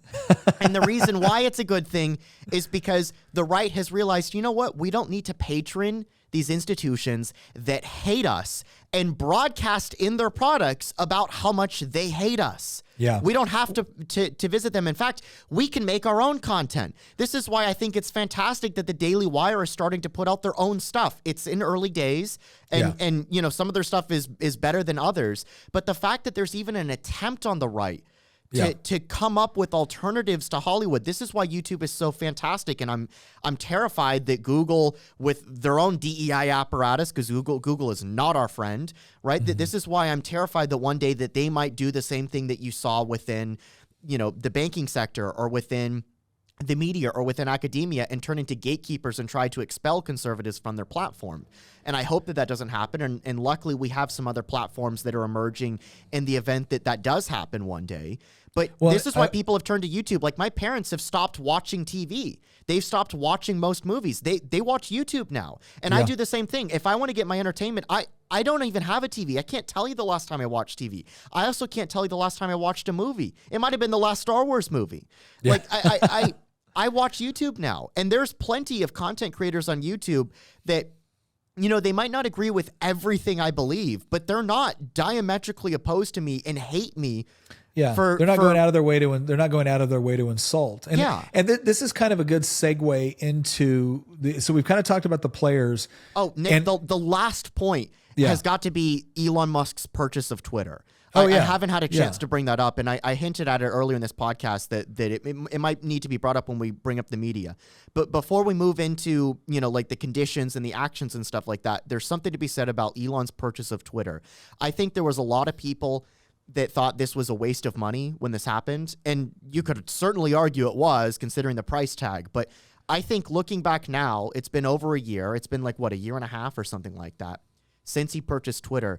That has been an absolute game changer. If you go on Twitter, there's discussions on Twitter that would never have been had under the old regime that ruled that platform. In fact, if you support alternatives to the left-wing leviathan that has emerged within these institutions, including the media, I encourage you to go on Twitter and like get the blue check mark and give Elon your $8 a month, because if anything else, supporting the financial independence of this platform so that way it can continue to be this hub of free speech where people on the right can actually coalesce without being cowed into silence and conformity, needs to happen. Because again, there's discussions are being had, and Elon in many ways is pushing them. There's discussions that are being had on Twitter that never would have been allowed when the old regime was in charge of it. And this is finally a platform where the reason the left hates this so much is because there's now one platform out of the bazillion out there that they do not have complete ideological capture over. Well, and I think that I think that's important too, because Twitter has become kind of the primary place that people get their news in many respects. And again, I always think it's fascinating that the left cannot abide competition. Like they just cannot abide it. Whenever they get themselves into like again, it's not that Harvard was always, this bastion of far left wing groupthink. But the moment the left started to gain a foothold in the institution, the moment they started to take over the HR departments, that's certainly what they fostered. Like they don't want, they may want the appearance of some sort of diversity of thought among their staff or faculty, but it really doesn't exist in any sort of genuine form. Right? They all have varying degrees of the left. Like for them, the Overton window is on one side you have Hillary Clinton, and on the other side you have Alexandria Ocasio-Cortez. Right? There's your entire realm of acceptable thought and opinion at Harvard. And again, I think there's a reason why they do this. And James Lindsay really does probably the best job of anyone that I've seen, kind of succinctly, effectively and concisely explaining it. But what I want to do is we kind of move into this whole idea of what are the conditions right now. Is I want to talk. We have two more categories, and the kind of fourth one I want to get to if we have time, because I think it's important. And that is like the conditions, but also the necessary actions. So I want to kind of merge these two a little bit as we go through these. So the first is when and we've already kind of been talking about it on the arts and entertainment side and on the media side in general. The players we've already discussed. The conditions, again, this was an area where I think most people thought it was just lost, right? Like it was what it was. We were never going to retake Hollywood. We were never going to really retake the mainstream media. We were never going to retake any of these institutions. And I think what we found is that, interestingly enough, again, YouTube is owned by the left, right? Like effectively owned by the left, but conservatives, libertarians, et cetera, have been able to use it to enormous effect because it has provided more of an open platform. I'm not saying it's perfect, but it does provide a platform where people can come in and express other ideas, and to do so in an entertaining and informative way, which has been incredibly effective in combating against what used to be the only place that you got your entertainment, and that was Hollywood, right? Hollywood determined that. And then there was some competition within streaming services, and those were almost immediately captured by the left. But they've had a much harder time capturing the sort of entertainment that's made possible by platforms like YouTube and others. I mean, obviously we're on Rumble as well. And I do think that there are more platforms on the right that are getting better at that space. I mean, Rumble knows this, right? Rumble knows that it's been harder to utilize their platform than it is YouTube. And so they've tried to make necessary changes in order to bring that up. I think Twitter is another environment where you might actually get to see more of an opportunity. They've started to kind of do more of this where you can provide more long form content over on Twitter now as well. And so it'll be fascinating to see how that develops. And some of it came from competition within those platforms, right? Elon Musk bought Twitter. And then some of it has also come with competing on existing platforms like YouTube, like Facebook, like Instagram. But then the other side has been setting, like this is one where we not only competed for, but we've actually either taken over or set up alternative platforms. And I think when I look at the conditions within arts and entertainment, obviously we're way behind, but that's one area where I actually see a pathway forward. Like that, I can actually see a pretty clear line on how we achieve success. And part of the success we're achieving right now, let's face it, is brought on by the fact that woke progressives are horrible at this. Like the only thing they've been able to produce, it's not even really original content. If you look at everything that Disney is doing, Disney's not doing anything new. Everything new they've done has not gotten any traction whatsoever. All they've managed to do is screw up what brighter minds than them have been able to produce before they got there. And some of them were liberal minds, but they were liberal minds in more of a classical sense, that they still believed in basic concepts of humanity and morality and things of that nature. They told stories that a wide group of people could get behind regardless of their background or their economic status. So they were unifying with respect to their content and their messaging. And woke Hollywood hasn't been able to do that. And it's giving us this window where we have the ability to start to go in and compete in these areas. And to your point, Christian, again, like you said, not everything Daily Wire has put out has been, wonderful, but they're competing in that space, and I'll continue to support them as they do, because I do believe they're going to continue to get better. And I believe that there's going to be more talent opened up to us as a result. There's going to be more creativity. And as long as we have platforms where we can continue to produce it, I think we're going to continue to gain and become more influential in that space. So I would say that the conditions are, again, still not in our favor. They control all of the major studios. They have the budgets, but increasingly what has happened is they've not used it wisely. They're destroying the credit that they've had. You're starting to see actually, foreign markets that don't spread the same woke nonsense. There's a reason, part of the reason why anime does so well in the United States is, and I used to hate that stuff, right? But if you look at the storylines there, the themes are far more recognizable for what American, entertainment used to represent. I'm so glad you brought that up, because I get to shill for anime and give a shout out to my friend Tyler, not our Tyler that works in Ben Klein's office, but the other Tyler of ours in Southwest Virginia. He's a huge anime fan. He and I are actually in a Discord server together that's a bunch of anime fans that are also Christians too, which is kind of interesting. And one of the arguments that he actually gave, because I asked him once, I'm like, how do you put those two things together? And he was like, well, it's simple, because like when you look at anime, when you look at the content that comes out of Japan, it's one of two things. It's either incredibly raunchy, or it's actually really, really good content that has the sort of values and characteristics that make for good storytelling in a way that you just don't see coming out of Hollywood right now. And so I think part of the reason that you're seeing like a huge uptick in interest in that genre in the West, in particular in the United States, is because at the end of the day, Japan has not gone woke. No.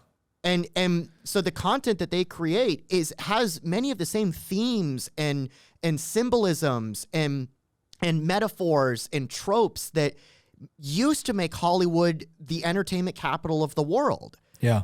Many of those same principles of storytelling still exist in Japanese storytelling. And so once that gets disseminated to the West, the same people that have walked away from Hollywood are now turning their eyes towards Japan to get their entertainment. And I'll tell you what, like some of the period pieces that Korea has put out have been great. Like The Admiral, that was a fantastic movie.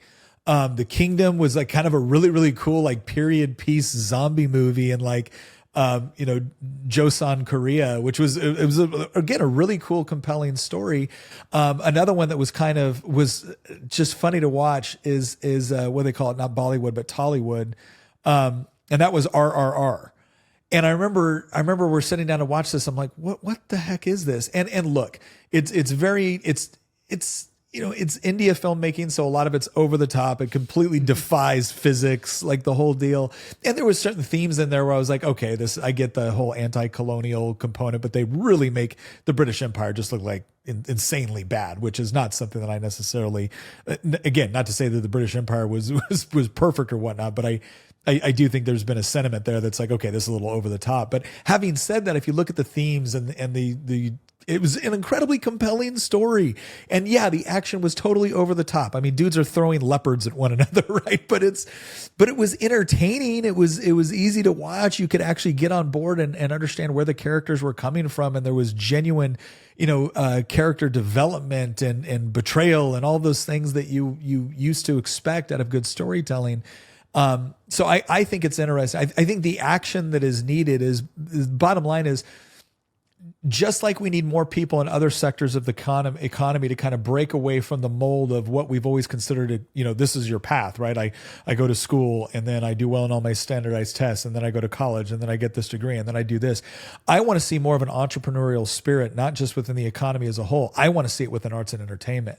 I want to see people utilize technology and the platforms that they have in order to create new content and new concepts that harken back to that model of storytelling that works and that is inspirational. And so that's the action I want to see. I want to see people on the right start to like cancel more of your subscriptions. I'm not one of those guys that says cancel everything.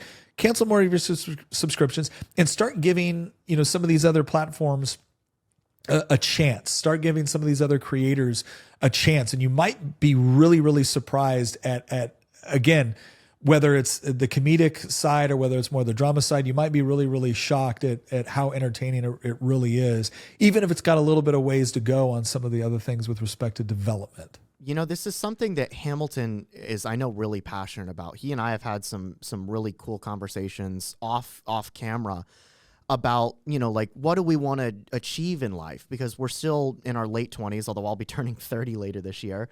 And, you know, he really wants to help, you know, push content creation from a conservative perspective, because there's just not enough conservative content creators. There's a lot of grifters, but there's not enough like genuine conservative content creators that make good products rather than slap an American label on, you know, the whole buy freedom water, right? Yeah. So like, I think there's something to be said about, I personally, I think that the conditions are actually ripe for a right-wing cultural renaissance. Totally agree. I really think that we are on the verge of an explosion of content creators on the right. I mean, look at Rudyard. Look at What If Alt Hiss. That's a form of entertainment. And he's also educating at the same time. So in some ways, you're actually kind of attacking both of those fronts, the media and academia, through his format. I know that in fact, I'm gonna leak it because it's gonna happen at some point. We're in talks to create another YouTube channel that I'm going to play a much bigger role in, and our video creator Cody will be playing a much bigger role in.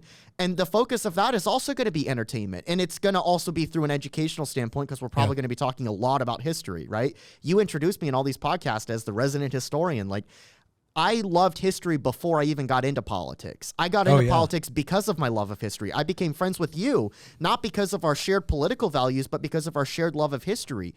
And then I became a conservative because I was so interested in history. And I want to be a content creator in the history realm, because there's a lot of people that will put out videos about how FDR saved us, right? Oh my gosh. Yeah.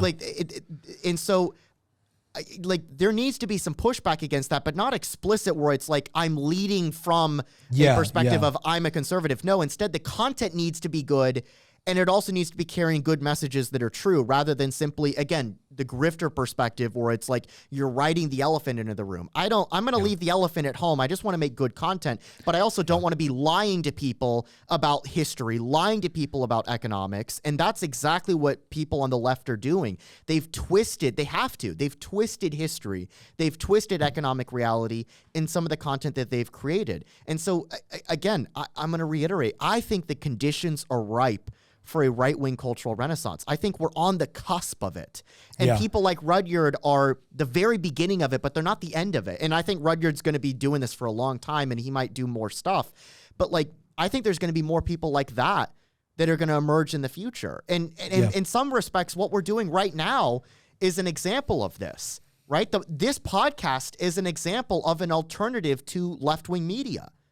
And so I'll leave it at that. And I'd love Hamilton's take too. I think that's absolutely true, and it kind of works a segue into the next condition, and that's the condition of education.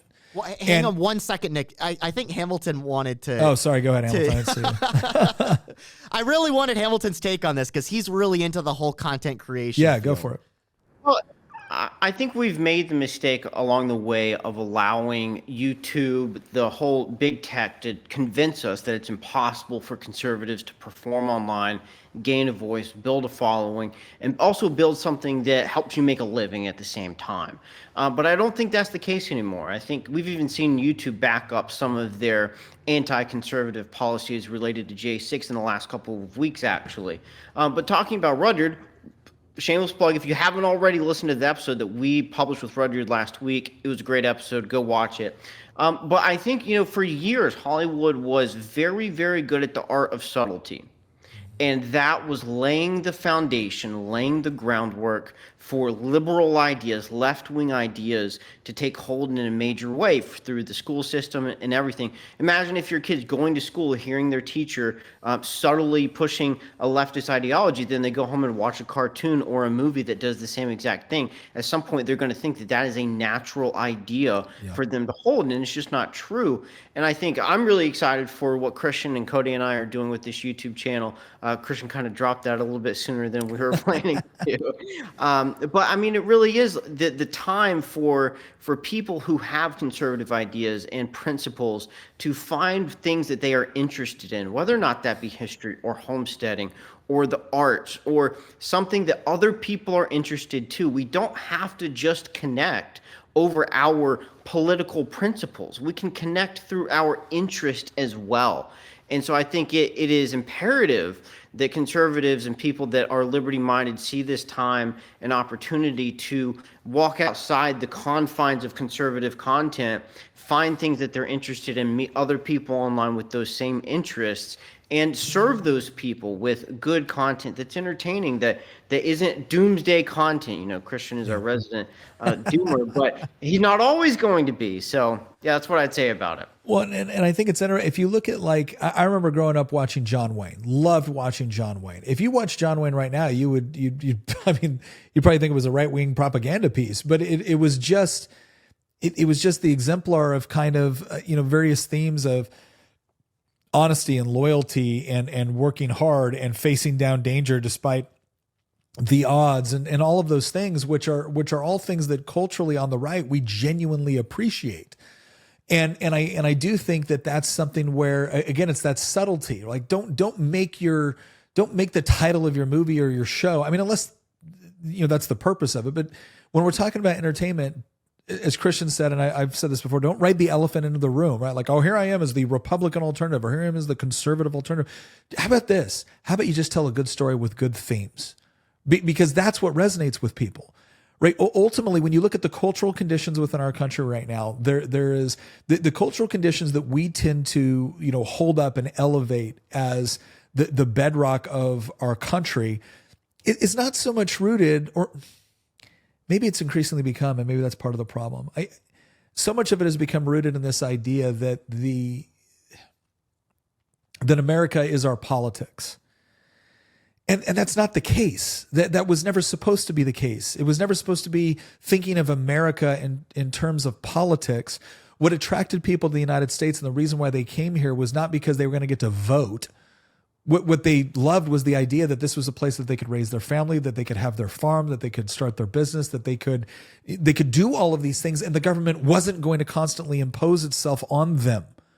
Right? That was the dream. And I think when we look at those cultural themes that we really lift up, it's the idea of the strong father. It's the idea of the nurturing mother. It's the idea of going through this process in life together and raising kids, and whatever it is, whatever that struggle is, whether it's kind of a Little House on the Prairie or that's important. And I think we're at a point right now where for the last several decades, young men and young women have been convinced that that's not the core theme within American culture anymore. The core theme of American culture, if you're a guy, if anything, if you're a guy, it's probably that you're bad and you're the cause of the world's problems. You need to just sit down and shut up because it's not for you, right? If you're a woman, it's all about being a girl boss, right? Like that's the theme, and motherhood is almost seen as something that holds you back from achieving the highest ranking of your girl bossery. And that's why you have to have abortion on demand. And that's why,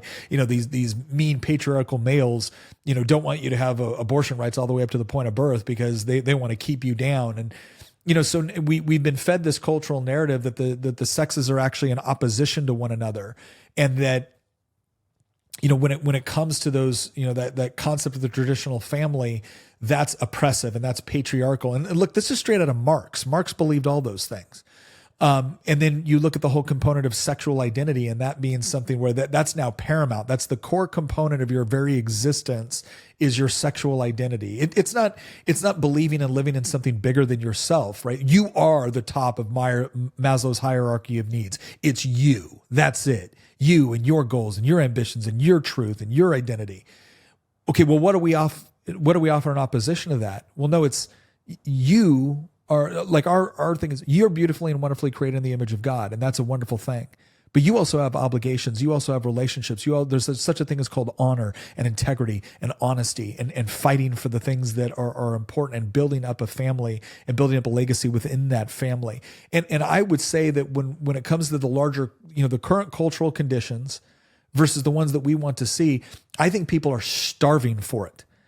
And I think that just how we were talking about, if you can actually put those themes into entertainment, not because you said, here's conservative dad or conservative mom or conservative kids, but just the idea of a father fulfilling their role as protector and provider, a mother fulfilling their role is kind of like that nurturer, in many cases, kind of that moral compass for the children. The kids with this idea of going through life and struggling through certain things, but having a respect for their parents and going through things together and growing and learning and not always making the right decisions, but coming back together, right? All of those things I think are things that people are going to be, are currently starved for, are going to become even more starved for as the current cultural norm just fails them. And I think we have this ability to be able to really embrace that and provide a model for it. It's one of the, I've said this before, one of my favorite things to attend is the Homesteaders of America conference.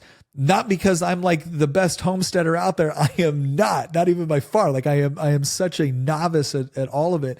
But what I was telling, Christian, when I came back from this last conference was like, man, I just felt so encouraged.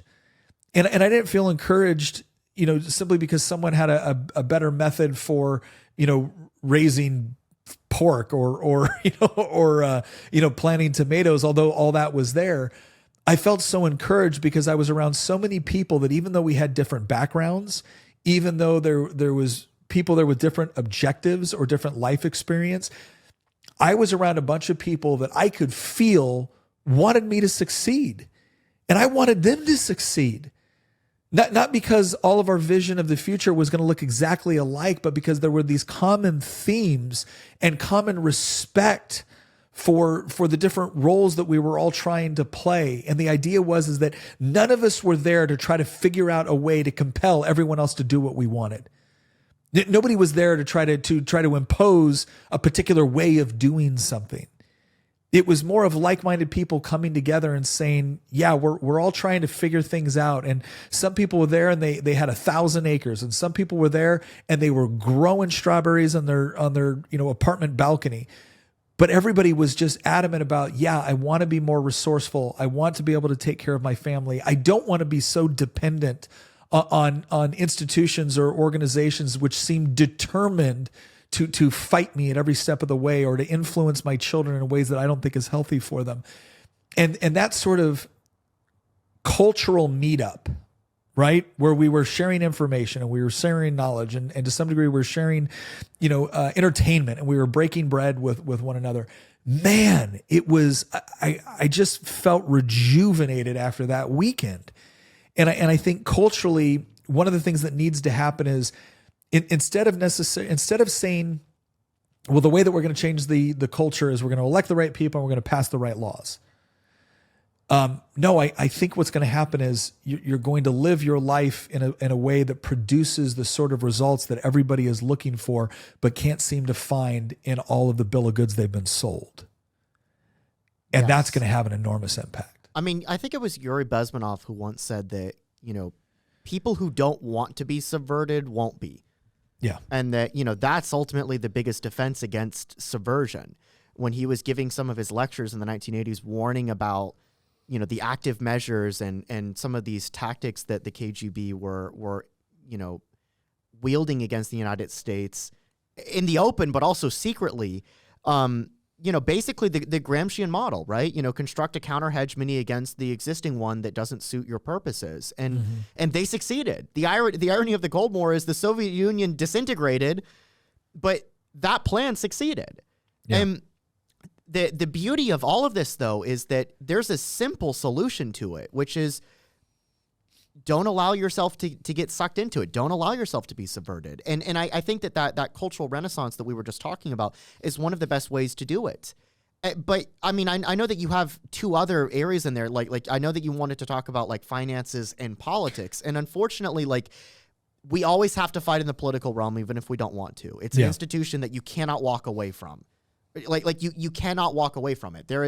Remember when I gave that analogy that, to use the Lord of the Rings analogy, the ring exists and there is no Mordor. There is no Mount Doom for you to throw it into. And that's a really bad problem to have, right? Because we also know that the ring corrupts people. And the ring in this case represents power. And so if you know that power corrupts people, and you know that there is no state of nature, there is no state of pure anarchy, you cannot throw the ring away. And so now you need to create as many safeguards as possible to defend against the ring corrupting those who wield it, and then they turn around and oppress you because you don't want to live in a tyrannical state. We don't want 1984. We don't want North Korea. And so I think in the political realm, it's unfortunately, it's something that you must always fight in. You cannot just retreat from. You can't simply say, I mean, sometimes history does allow you to do this, but usually you cannot simply say, we'll construct our own institutions. That's a revolution, right? That's a civil war. You don't really get those every Tuesday, right? You get those once every couple centuries. But in these other institutions, you can walk away from Hollywood. You can walk away from mainstream academia. You can walk away from mainstream media, and you can construct your counter institutions to those, which I think that not only do we need to do those things, I think we're actually finally starting to do those things. But in the political realm, it's entirely different because short of a civil war or short of a revolution, you cannot walk away from the political institutions. You have to fight for the existing ones. Again, unless you're willing to go to that step. Right. And and that doesn't happen all the time. That's once every couple centuries that you get a situation like that where it could happen. Now, we've done podcasts on, well, could that actually happen again?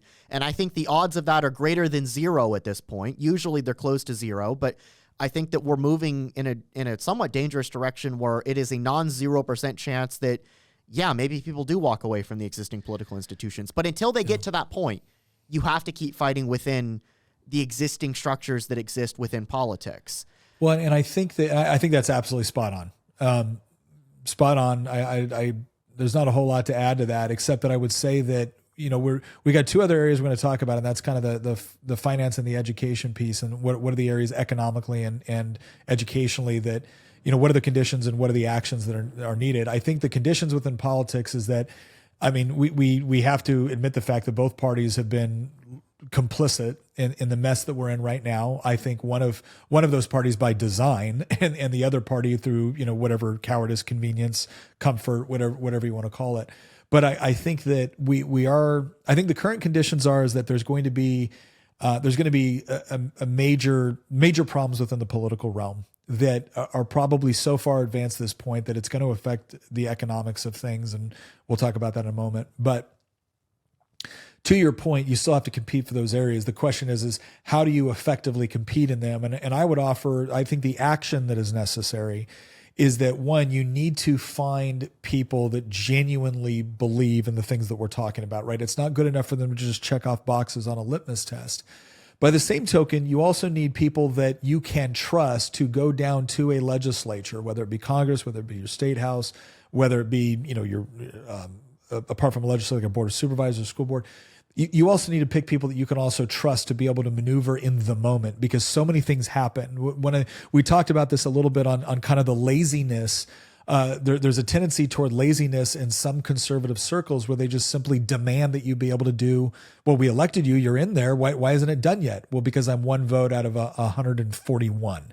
Right, like in the Virginia legislature, if you're up in Congress, it's over 500 votes that you actually need to get something done. And so it's like, stop with these phony expectations and actually look at the operational environment. You're going to have to send people that you can trust into that environment. And what that means is that they need to be able to convince you of a deep, abiding philosophical commitment to whatever it is, but also the intellectual capacity to be able to operate in the environment that they find themselves.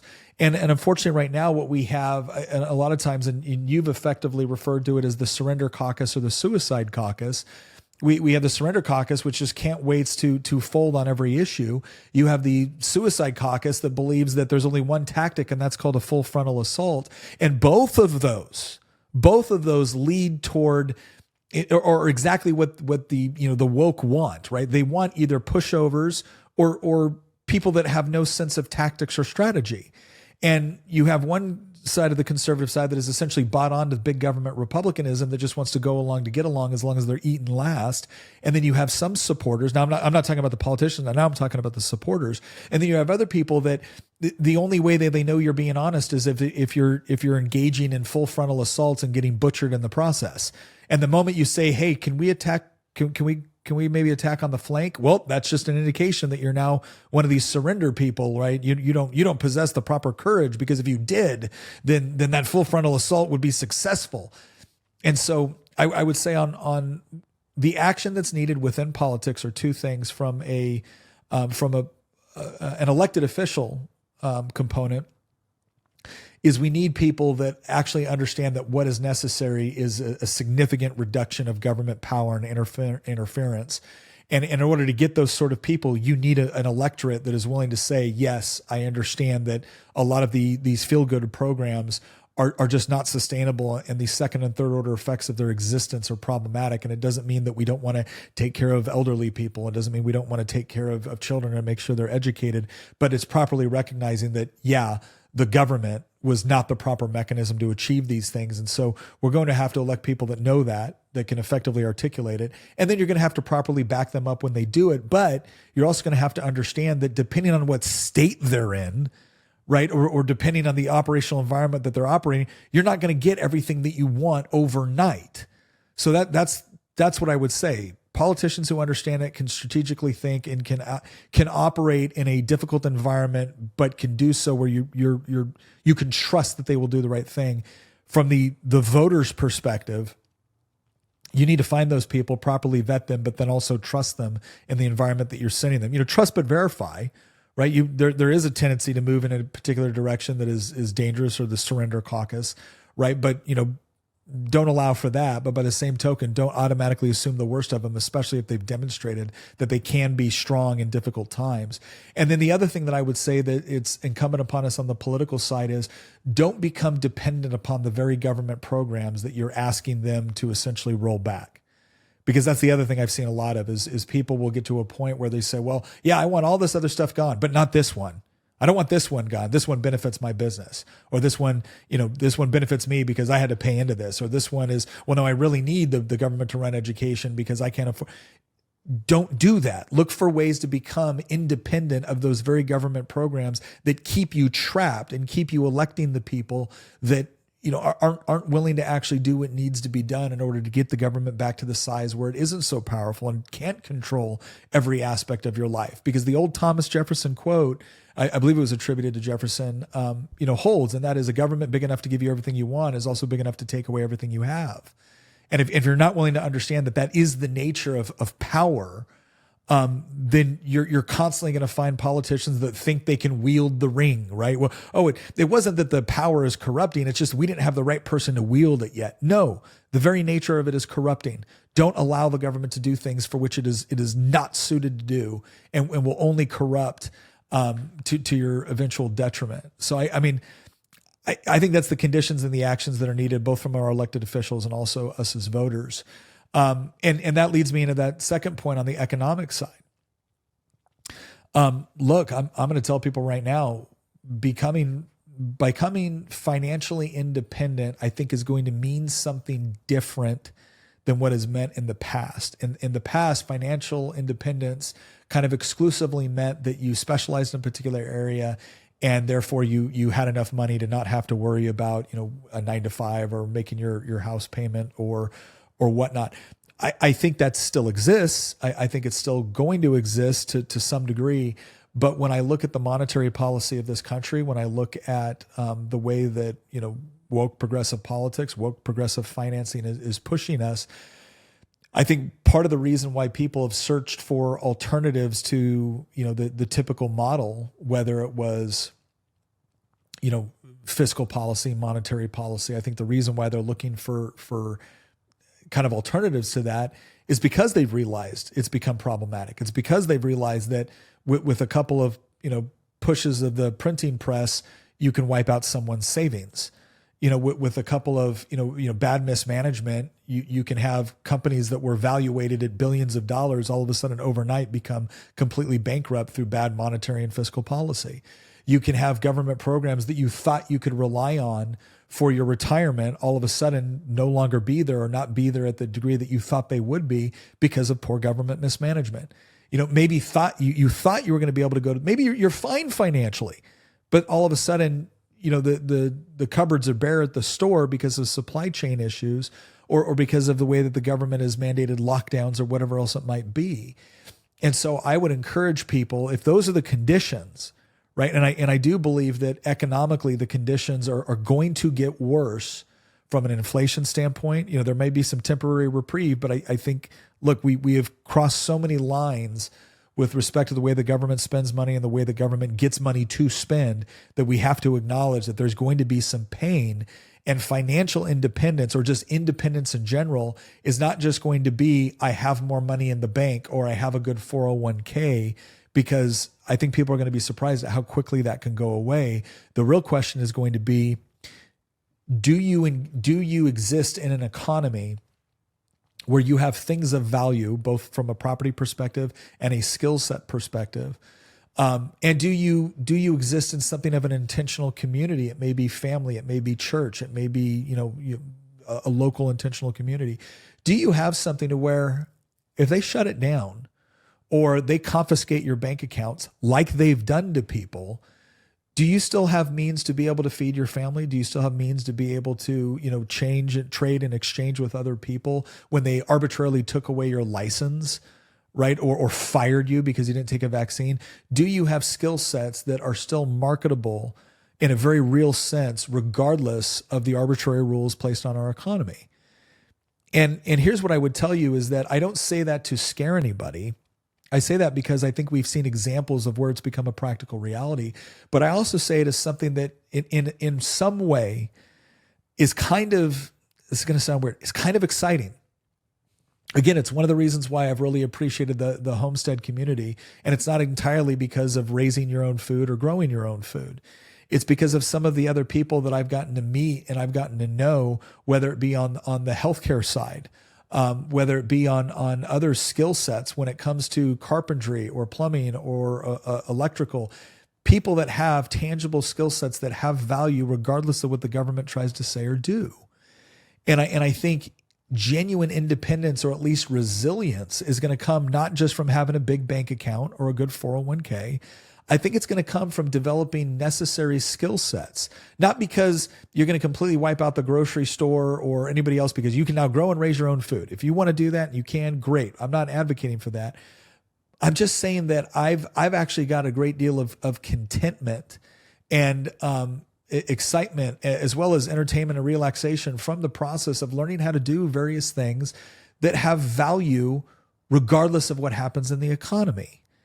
And I would, again, I say this as a form of encouragement, right? Like God bless it that we still live in a place where we can develop these skill sets and develop these relationships, right? It's not just your skill sets, it's the relationships with other people that might have skill sets in other areas which complement yours or cover down on the things that you can't.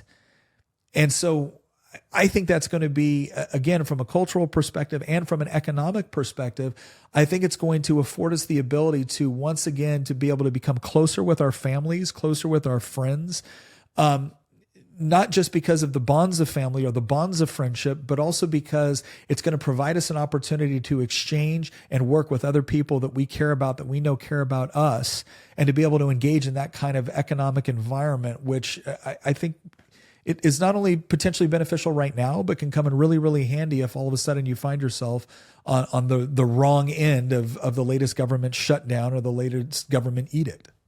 I think that financially, because I was talking about politics earlier, I don't think that we're quite there on the political front for the conditions to be there for the emergence of this renaissance on the right that I think that we're looking for. I think we're very close. Close, but I don't think we're quite there yet. And the reason why is because I think the financial thing has to go first. Mm-hmm. Most political upheavals usually start over economics, over finances. Yeah. Most revolutions, most civil wars, most game-changing, even a step down from those two events, which are very extreme events in geopolitical history, even a step down from that. Think about, political realignment elections, which are obviously not quite as severe as a civil war or a revolution, but are still major historical events. Those also usually happen for economic reasons, right? Look at FDR's election, unfortunately. Yeah. Likewise, you can look at Reagan. Most huge earth-shattering events happen for economic reasons. The crisis of the Roman Republic started in many respects as a social crisis that was triggered through a massive change in the economy, namely the importation of hundreds of thousands, if not millions of slaves into the Roman Empire that undercut the farmer class, the plebeians, that had mostly been doing the fighting that had expanded the Republic in the first place. Yeah. Right? Post-Gaul, post-Carthage, you had the emergence of political demagogues that used legitimate grievances from the economic front. I'm thinking of the Gracchi brothers here, in order to push their agenda. And so I think that politically the conditions are not quite there, but they're very, very close to us getting either a Cincinnatus or a Caesar. In fact, actually, I think more likely Sulla. You and I are on the same page there. I think that we're more likely to get a Sulla than a Caesar, in part because I think what would happen on the political front is somebody making a multitude of changes in an attempt, possibly good faith, possibly somewhat driven by their own political self-interest, maybe a combination of the two, to fix the problem, not realizing that these changes are actually going to then bring about a Caesar-type figure. But likewise, I also think that I don't think we're destined to it. A year ago, when we did our right-wing backlash episode a year ago, I was very black-pilled in the sense that I thought we're just guaranteed we're gonna end up with a Caesar, if not worse. Yeah. We're gonna go into full-blown authoritarianism. It's either gonna be the left dominating us and we're gonna get a Stalin-like figure, or the right's gonna dominate us and we're gonna get a Caesar. And then Javier Milei came along. And that gave me some hope that, we actually might get a Cincinnatus type figure, or we might actually get a Cicero type figure. I don't think that Milei's actually in the Cicero mold, because Cicero was part of the political elites within Rome. Yeah. He brought up some legitimate points, but he emerged from a political force that most people rightfully blamed for causing many of the problems. Whereas I don't think Milei has come out of the establishment, right? Yeah. He's been against the establishment from the beginning. So Javier Milei is very unique within world politics. But the fact is that in a state like Argentina, where they had almost 200% inflation, where they had 40% poverty, right? In a country like this, that it used to be one of the richest countries in the world, the fact that they didn't get a Caesar. They got a guy who got into office, wielded the power, but he wielded the power in a way that mitigated the government's role over people's lives rather than expanded it. He's using every tool that the Peronists have accumulated in the office of the presidency over the last 70 years or so. He's using all of those tools, but he's using all of those tools to deconstruct the government's power over the people and over the economy, rather than accumulate and consolidate that power even more.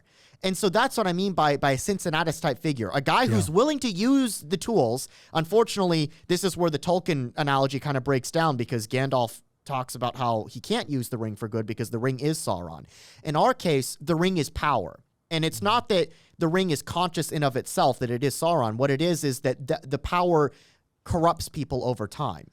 And so if there is no Mordor, the ultimate best case scenario, and it's very hard to get it, is a Cincinnatus type figure that wields it for good and doesn't allow it to corrupt themselves, and then sets the ring aside once the job is done, so that way nobody else can wield it in order to consolidate power again. And I would say that's really rare.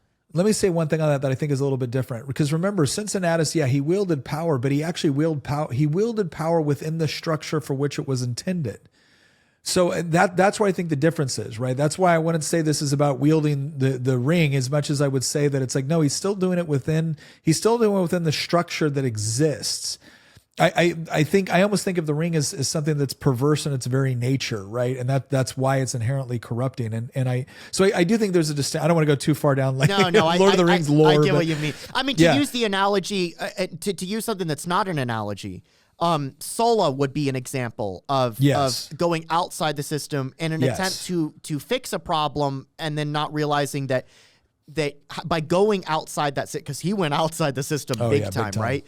But by going outside that system, you've actually now laid the groundwork for a true authoritarian type figure to come and stay in charge, because Sulla also let go of power eventually with the expectation that the Republic would continue on running once all of these changes that he's made have taken place. But in reality, what he did was he simply laid the groundwork for Octavian to come along and make himself Augustus. Yeah. And so I think that on the political front, the conditions are not quite there yet for us to either be at that flashpoint where we either get a Cincinnatus or a Caesar type figure. I think we're very close, but I don't think we're quite there yet. And the reason why is because on the financial front, I don't think we're quite there yet, in the sense that we don't have the sovereign debt crisis going on. We don't have hyperinflation. Let's not go too far down that, because there's one other thing I want to say with that. So let me cut you off here real quick, because we're going to go to one other component, and then we're going to move into kind of that fourth category that I've been hinting at the beginning here, and that is I want to talk about some of the unknowns, right? Like these are the major events that could take place within a relatively short period of time that could completely upset the timeline one way or another. And the real question will be, who will be best positioned in that moment to essentially take advantage? Will it be woke progressives? Will it be the authoritarian right? Or will it be something else? So, but before I do that, and the reason why this is going to be the perfect segue into that portion is the area where I do see the most hope right now, and I think it has the greatest impact, is on the educational side, right? So we've already talked about the conditions. Public schools are in a lot of trouble right now. Higher ed in a lot of trouble right now. I think this is by design, not by accident. Again, if you want to look at some interesting research on this, the Marxification of Education by James Lindsay, I think is an interesting one. I'd love to have him on the podcast at some point. But Corey DeAngelis, Christopher Rufo has done a good job here. But like I said before, people are already taking action. COVID in a way that, COVID did more to advocate for homeschool and private school than any sort of advertisement you would see from the homeschooling community or the private school community. It was just one of those things where it was like, oh my gosh. Because one, people saw right away how the government could manipulate information to essentially shut down your school, that powerful teachers unions would work overtime to keep the schools shut down long before there was legitimate scientific or health reasons to do so. They looked at it as a negotiating tip or negotiating chip. And then on top of that, when people were actually seeing what was happening within their classrooms, because now they could observe it when school was taken online, they were like, what is this? And of course, some of the exposure of other things as well. Now, there's a lot of people that will say, well, yes, and that's why we need to be politically active with our school boards and politically active with our state legislators and politically active.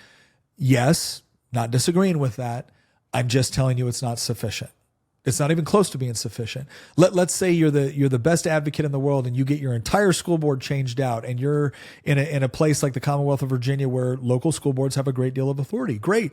You do all of that and you have a great deal of authority, and then you get a new governor, or then you get a new General Assembly, and they start to pass down unfunded mandates, which you are now required, because we live in a Dillon Rule state, to implement. Right? And you don't need to know all the specifics of Dillon Rule and whatnot. I'm just trying to say that, once again, you might have thought you've won that battle, and you need to understand that.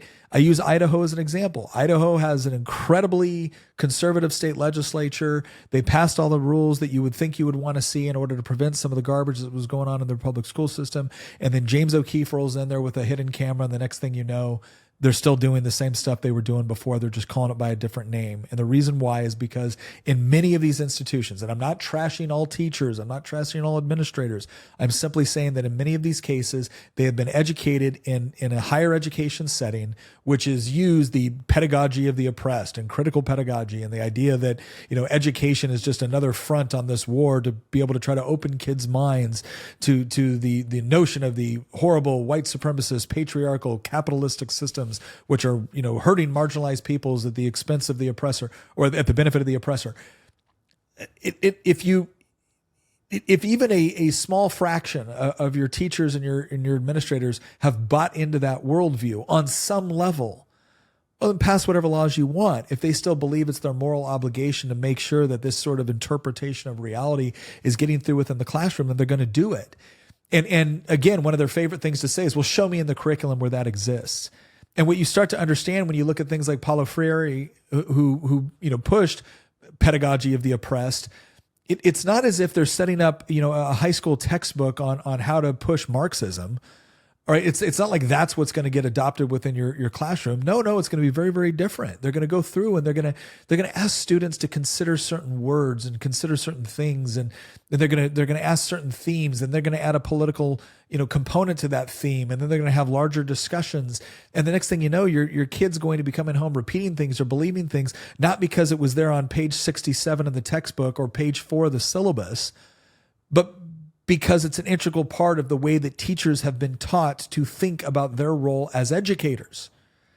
And so, again, that's the condition that you will find yourself in. Not in every classroom, maybe not necessarily in every school, but it is coming more and more predominant. I don't care where you live. If you think your school is more conservative than it was 5 years ago, and that school would be more conservative than it was 10 years before that, you're out of your mind. That's just not the case. And so the question that you have to ask yourself is that even if you get some concessions, even if you win a school board, even if you get a new, state legislature, even if you get a new governor, it doesn't matter. Your teachers are still going through the same credentialing institutions to be able to go into that classroom. And that influence is becoming more powerful within higher ed, not less powerful.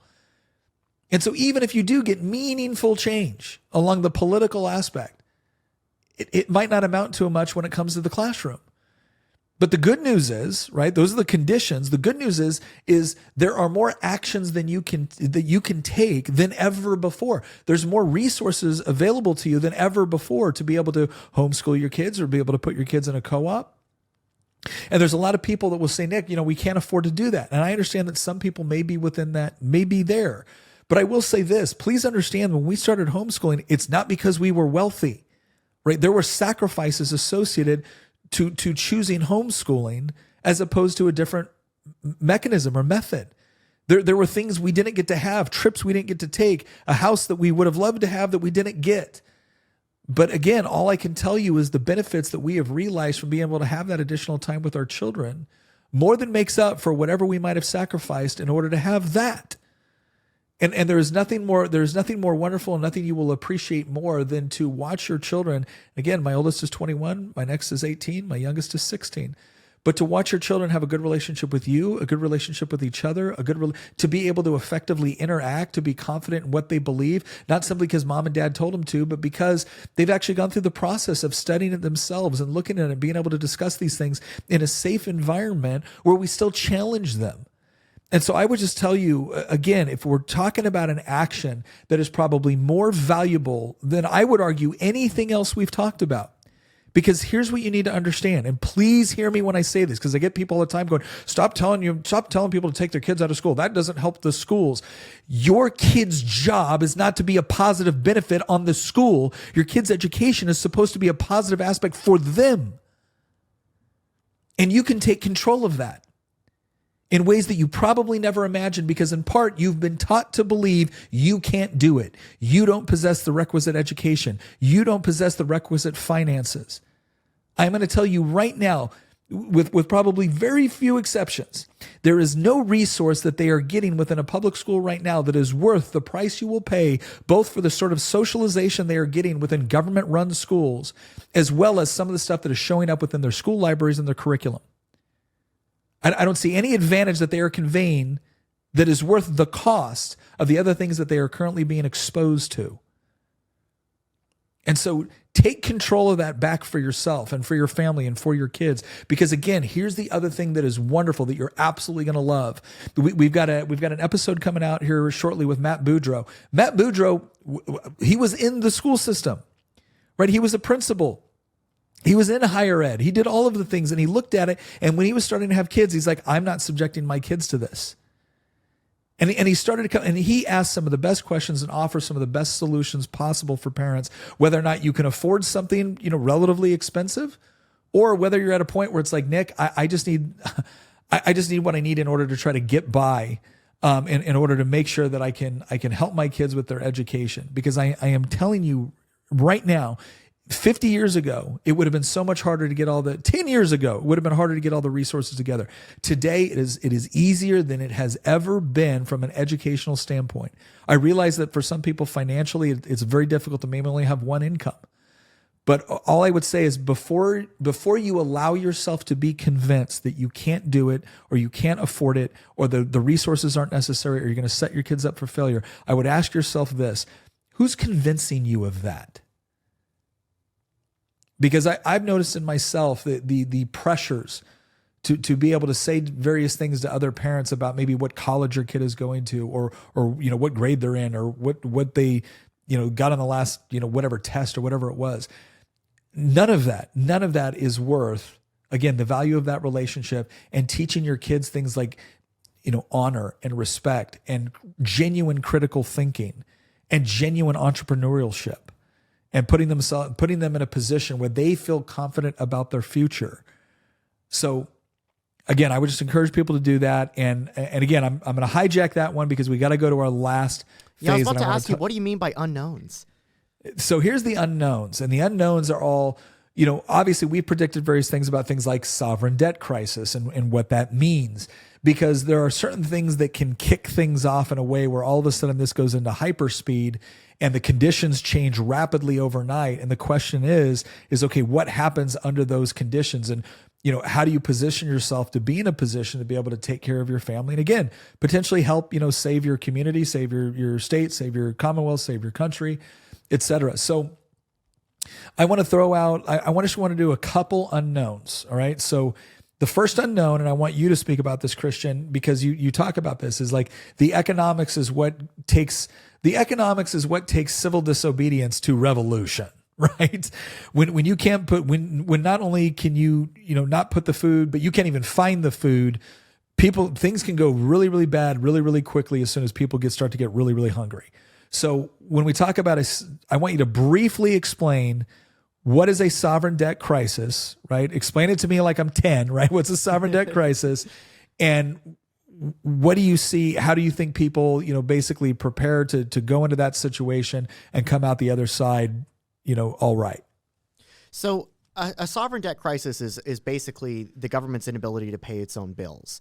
Now, the counter argument, and you get this from advocates for modern monetary theory, MMT, the counter argument from that school is that, well, when the government has control over its own currency, there will never be a circumstance in which it can't pay its own bills because it can simply print the money in order to pay the bills. But what they leave out conveniently is that there is a cost to be paid, both metaphorically and literally, in the form of printing the money to pay your bills. Ultimately, all roads lead to Rome.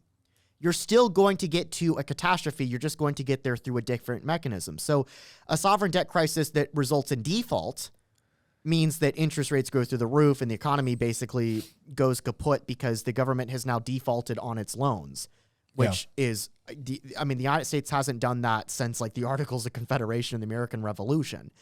But that's never actually going to happen. You get some people that say like, well, the U.S. should just default on its debt.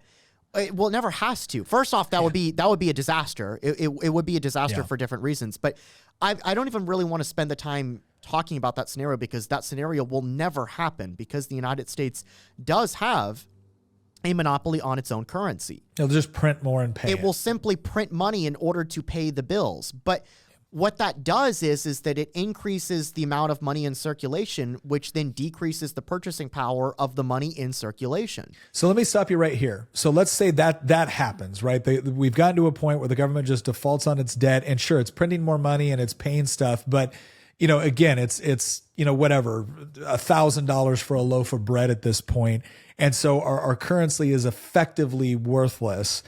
And what that also means is that you're not paying the military or you're not paying the police or, again, you have that kind of structural breakdown. So it's Weimar Germany. Yeah. There's two instances where this arguably happened. Massive economic crisis in Weimar Germany. More people are familiar. Well, actually, a lot of people are familiar with both, but I think a lot of people think that they're kind of the same thing and they're not because they took place over many different years. So a lot of people think that like the hyperinflation period in Germany is what led to the Nazis. And that's actually not true. Germany went through a hyperinflation period in the early 1920s after World War I, in part because the government was printing money to pay the debt that it had taken on from the war and the reparations that the Treaty of Versailles imposed on it, and it resulted in the mark just being inflated into the stratosphere. And I mean, there's stories of people, like finding things in their attic that they, from their house that they bought 5 years earlier, and then walking out onto the street and going to a pawn shop and getting paid 50 million marks for it, and then going over to the bank and plopping the money down, and boom, they just paid off their mortgage for the price of a bag of marbles. Yeah. But and likewise, them going to the store and seeing that the price of bread is 50 million marks as well. Yeah. And so that's one crisis. There was another one, though, post-Great Depression, where Germany also went into an economic crisis. And that's the one that led to the Nazis. And those were separate instances. The German one was they went into a sovereign debt crisis because the Americans were giving them loans to then pay their reparations to the French and British, mostly the French, from World War I.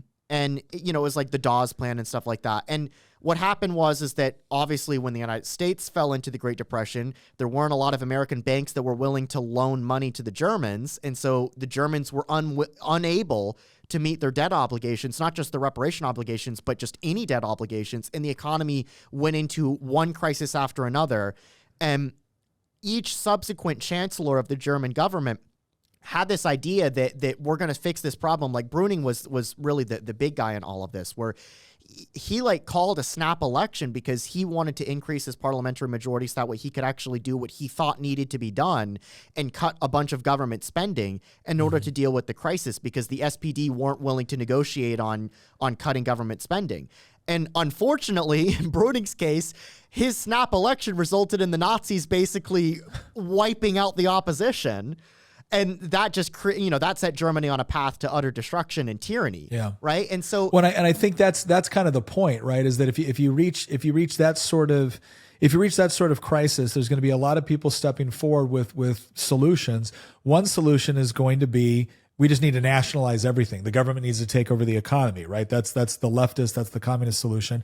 You're going to have somebody else that basically doesn't go that route. But again, one of the reasons why people call fascism a right-wing reaction to communism is not because there's massive differences with respect to the way that communists and fascists view the economy, but rather it's the question of the kind of the international component of communism versus the more nationalist component of fascism. That's why sometimes that nationalist thing gets associated with that, because it's a different type of response, even though, again, a right wing or a reactionary, response to something like that might be, well, we don't want to be communists and we got to do everything that we can to fight the communists, but the government still needs to do something. And so the government provides kind of like a heavy-handed right-wing authoritarianism, even though their economic policy is actually amazingly similar in many respects. Yes. And so a sovereign debt crisis is one of these unknowns.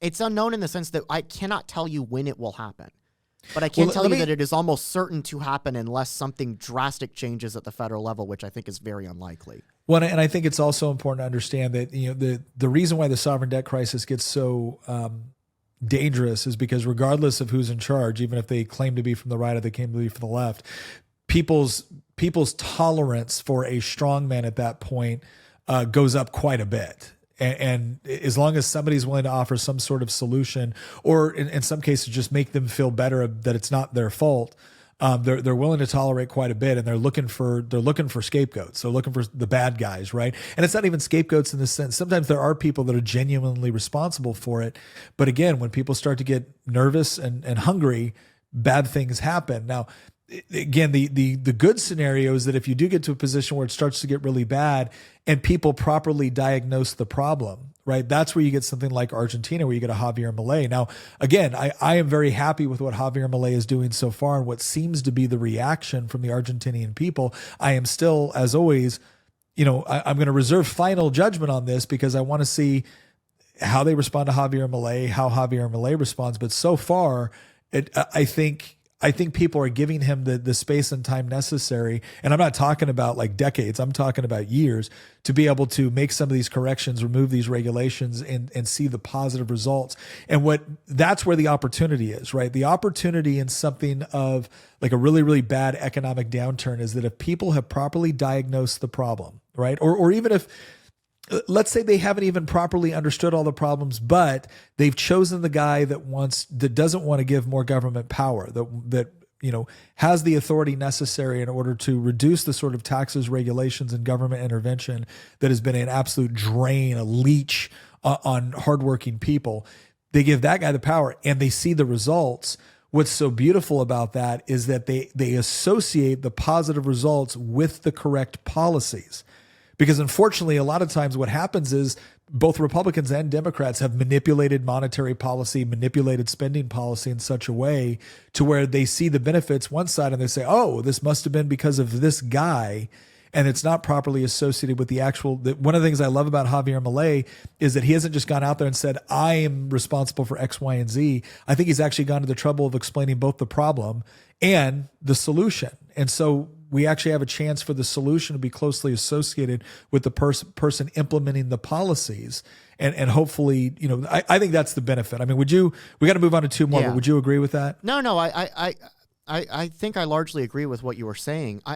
I also think that if it is, and I'm utterly convinced of still, that it is effectively inevitable that we will end up in a sovereign debt crisis. I just can't tell you when. Yeah, we're dealing with an economy that's larger than anything the world has ever seen. The United States. And we are the world's reserve currency. We are the world's reserve currency. Yeah. These things are once in a millennia type event. Yeah. I mean, the last example that I can think of that is close to this is the crisis of the 3rd century with the Roman Empire, where Rome, they didn't have a sovereign debt crisis because such a phenomenon, they didn't have the modern banking system, right? But they did have an inflationary crisis where they debased their currency and it created a ton of problems. But that's the most recent example I can think of a country as powerful or in a position similar to the United States that went through such an economic crisis. So we're talking about a type of an event that does not happen that often, right? And so I cannot tell you when it will happen. But again, unless Washington, D.C. gets spending under control, it will happen. I just can't tell you when. I will say this, though. There is a bit of optimism to be had here, because if we have a Milei-type figure that's kind of in the wings waiting to politically take advantage of this, not for himself, but for those principles, we can avoid a Caesar-type situation. We can avoid a right-wing authoritarian-type situation. You were saying in our What If the Right Goes Bad podcast, and at some point we need to do another podcast literally titled Why the Woke Will Never Win. Because you said something very briefly in this podcast, and you and I have had very detailed conversations about this that have lasted hours, about why no matter what happens, the woke will ultimately lose. Guaranteed. They will never win. Because they will either be useful idiots, they will be the red guard, right? Where the left takes over and then the left goes authoritarian, and they will purge those people. Yuri Bezmenov warned us about this in the 1980s. He even said, all these people out there, all these beautiful orators and dissidents and everything, they will be crushed like cockroaches the second that the actual Marxists get their teeth in power. Those people will be purged immediately. And we have abundant historical examples of it. The woke idiots out there that somehow think that they will be doing poetry in the commune after the revolution takes over. No, they will be lined up against a wall. All of the intersectional people, all of the LGBTQ people, they're being used by authoritarian leftists who will then purge them when they take over. But that's actually their best case scenario, because that's assuming the left even wins. There's another scenario where the right wins, and the right rightfully blames these people for bringing society to the point of collapse, and then they enact a terrible retribution on them because they rightfully blame them for bringing society to the brink of collapse. And so they lose in that scenario as well. And even if the classical liberals win, they also lose because they get their privileges taken away, and they don't have their DEI and ESG well, scores. Honestly, though, I actually think that is the best course of action, because one of the things that I think is, here's the part where, again, some people are going to get mad at me, but I'm sorry, I stand by this. Many people that we would describe as woke are also victims of the very philosophy that they're putting out there. when you look at the number of people that are dealing with massive amounts of confusion or abandonment or mental health issues or whatever else it might be, and we can be as frustrated as we want to be, and rightfully so in many cases. By the same token, though, when you look at the number of people who are obviously confused and in pain and who are now being utilized for a political purpose for which they might not even be, fully aware. In fact, I think most of them are not. The best thing that can possibly happen is taking away the false narrative. It's taking away the false sense of community, the false narrative, the false identity. And again, and not in a sense, not in an authoritarian sense where it's now like we're going to punish you if you believe these things, but we're simply going to say, no, we're not making these allowances where we require that the rest of civilization join you in your delusion. No, we're not going to let you go into these spaces that again are specifically for women, for instance. And so that ultimately is not they lose in the sense that, okay, the political entity that was seeking to utilize them for their own purposes is no longer there and no longer enticing them with certain benefits that could have never been sustained in the long run anyways. But it's the fastest road to recovery at that point, right? So like there's a couple other ones I want to talk about. I think the other big one, and we've discussed this before, is this whole concept of, okay, you don't have a sovereign debt crisis. You still have a problem with monetary and fiscal policy and all that, but you get this overwhelming, again, you have a major political party, in our case, it's the Democratic Party, that honestly, for all the talk of, again, mud democracy, honestly sees the Constitution as a positive impediment to what they would like to do. They don't like they don't really care for federalism. They think the federal government should, dictate in any host of their social, cultural and economic policies from on high at the federal government. And if they were to take Congress, if they were to take the presidency, and if they were to stack the Supreme Court, I think one of the things that you could see as a potential response to that would be the reinvigorating of the federalist system. And I think we've already seen demonstrations with respect to, you're seeing it with Governor Abbott at the border. You're seeing it with Governor DeSantis in Florida, because one of the things that we talked about earlier is there a political entity that is necessary in order for people to rally around an alternative to what they currently have? And as much as we might not like the reality of that, it does seem to be the case as we look at human history. And one of the things that's unique about the United States and our federalist system is that states do provide a mechanism where, again, saying I'm going to push back against the federal government doesn't mean you abandon any sense of government structure anymore. It simply means I'm trading the authority that I used to, respect for the federal government, and I'm now saying that nope, I'm now identifying with the state. Now the obvious issue there is that you don't have the same. There's a massive urban-rural divide, ideological divide. It's not necessarily just, states. But having said that, I do think that we're seeing what will be interesting for me to see over the next couple of years is to determine how many people vote with their feet and then move to other states. And what I think could happen as a result of that, let's say within the next 10 to 15 years, I could see a scenario where enough people really do decide, like, I'm done. Right now in Virginia, we're in this really interesting situation where for years, Virginia was fairly consistent. And then now we're at a point where even with the barest of majorities, right? Democrats have a 1-seat majority in the House, 1-seat majority in the Senate. If they were to take the governor, it's not as if you would see a bunch of, slightly left of center legislation crossing over. No. If they have a 1-seat majority in the House, 1-seat majority in the Senate, and a governor who will sign it, they will California the entire state, and they'll do it with a smile on their face. And the question that people will have to start to ask themselves, because we just went through this, right? They had that back in 2020. They had that. And again, it wasn't just this subtle shift to the left. It was a massive lunge to the left. And then there was a reaction. And what did the reaction give you? Well, it gave you a Republican House and a Republican governor and a Republican AG and a Republican lieutenant governor, but they still kept the Senate by 2 votes. And the end result is that we were able to pull back almost nothing that they had done before. And then the next election cycle came around and they lost a seat in the Senate. They only control the Senate by 1 now, but they took the House by 1 after redistricting. or partially as a result of redistricting. And so now we're in a situation where once again, they're dropping pretty, again, very, very left wing bills. Now we got a governor to veto it, but in 2 years, you're going to have a different House of Delegates. You're going to have a different governor. And if they take all three, once again, they're going to continue to shove Virginia in a direction that I think a lot of Virginians don't understand how bad it can get in such a quick period of time. So let's take that scenario. Let's say you have enough people in Virginia that say, not only is this not the Virginia I remember, but I don't see any practical political mechanism for getting it even part of the way back. And they get up and they move. So in that scenario, you have more people leaving those states, which they feel have become, unmanageable in that sense. They don't see a political path. And so now they're actually going to move to a state that they think is going to better reflect their values economically, socially, culturally, educationally, et cetera. The end result is that you find yourself in a position where you may be handing over, and I'm not saying that people shouldn't move as a result of this, but you may be handing over institutions like the Senate or like the House to the other side. And through the Electoral College, you may end up in a position too where you get big enough majorities in the House, the Senate, the presidency.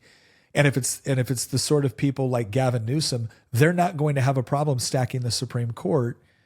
And now you've run into an issue where you have a block of states that are more overwhelming. Like they have enough power at that state level to say, absolutely not. We're not submitting to this. Now you run into that situation where we've discussed this before, the whole concept of nullification and interposition. Nullification is the state of Tennessee refuses to enforce that federal law within our borders. Texas is currently engaged in interposition right now on the border. Yeah, Texas is. Texas has actually deployed the Texas National Guard to not only stop the border, but from what I understand, they've also prevented certain federal agents from getting to certain portions on the border. And that's what we call interposition. It's not just the state is ignoring the federal government. It's now the state is actively engaging in interposition against the federal government. And those are the sort of things that causes the federal government to ask the question, how bad do I want to do this? And every once in a while in American history, that has been done before to determine, okay, federal government, how bad do you want this? Because we're about to show you how bad we don't want you to do it. And the federal government has a choice to either back off or to reassert itself. And the question in that moment is, what happens? Do you have disintegration of the United States as we currently know it? Do you have the federal government eventually backing down or deciding it's not worth it? Like what takes place in that moment? And that's something that I could see becoming a real probability within 5, 10, 15 years. And again, I don't say this as someone that wants this to happen. I would much prefer that the Democratic Party understand that wielding that sort of federal control in complete contradiction to the 10th Amendment, to the 9th Amendment, to the limited and enumerated powers of the federal government is not the proper role. But I don't see them buying into that philosophy anytime soon. I agree that like one of these potential unknowns outside of sovereign debt crisis is a showdown between states and the federal government. That is one area that I think has been a little bit overlooked because all the attention's now just in DC, right? Everybody, when they think about politics, they just think about Congress and the presidency. And let's be honest, mostly the presidency at this point, too. That's how much power has been consolidated in Washington, D.C. But there's something to be said about how when push comes to shove, even though we've done incredible, tremendous damage to it over the last 160 years or so, we do still have a federalist system. Now, we've done, again, tremendous damage to it. Look at the aftermath of the Civil War. I've always said that, my one of the biggest things that I'm upset about the Southern Fire Eaters for pre-Civil War is that they wielded these tremendous weapons or defense mechanisms that were baked into the Constitution and our founding documents and the writings of our founding fathers, like the Virginia and Kentucky resolutions and whatnot. They wielded those things to preserve slavery. And in doing so, they've now tainted them and they shot their shot with secession and lost. on the altar of slavery, and now that's been discredited. But you know what? It hasn't entirely been discredited, because nullification and interposition, and potentially even the threat of secession, is still lurking there. It's just been ignored for so long because the aftermath of the Civil War. Likewise, the 17th Amendment also did a number on federalism by taking the power out of the hands of the state legislators when it came to selecting U.S. senators. But even with all of that said, we do still have a federalist system. Mm-hmm. The fact that what's going on, and I think it's like Eagle Pass in Texas, where as you were talking earlier, the state of Texas is standing up to the federal government right now. Well, now we don't know if they're going to cave. They could very well cave. Let's be honest, Republicans love caving.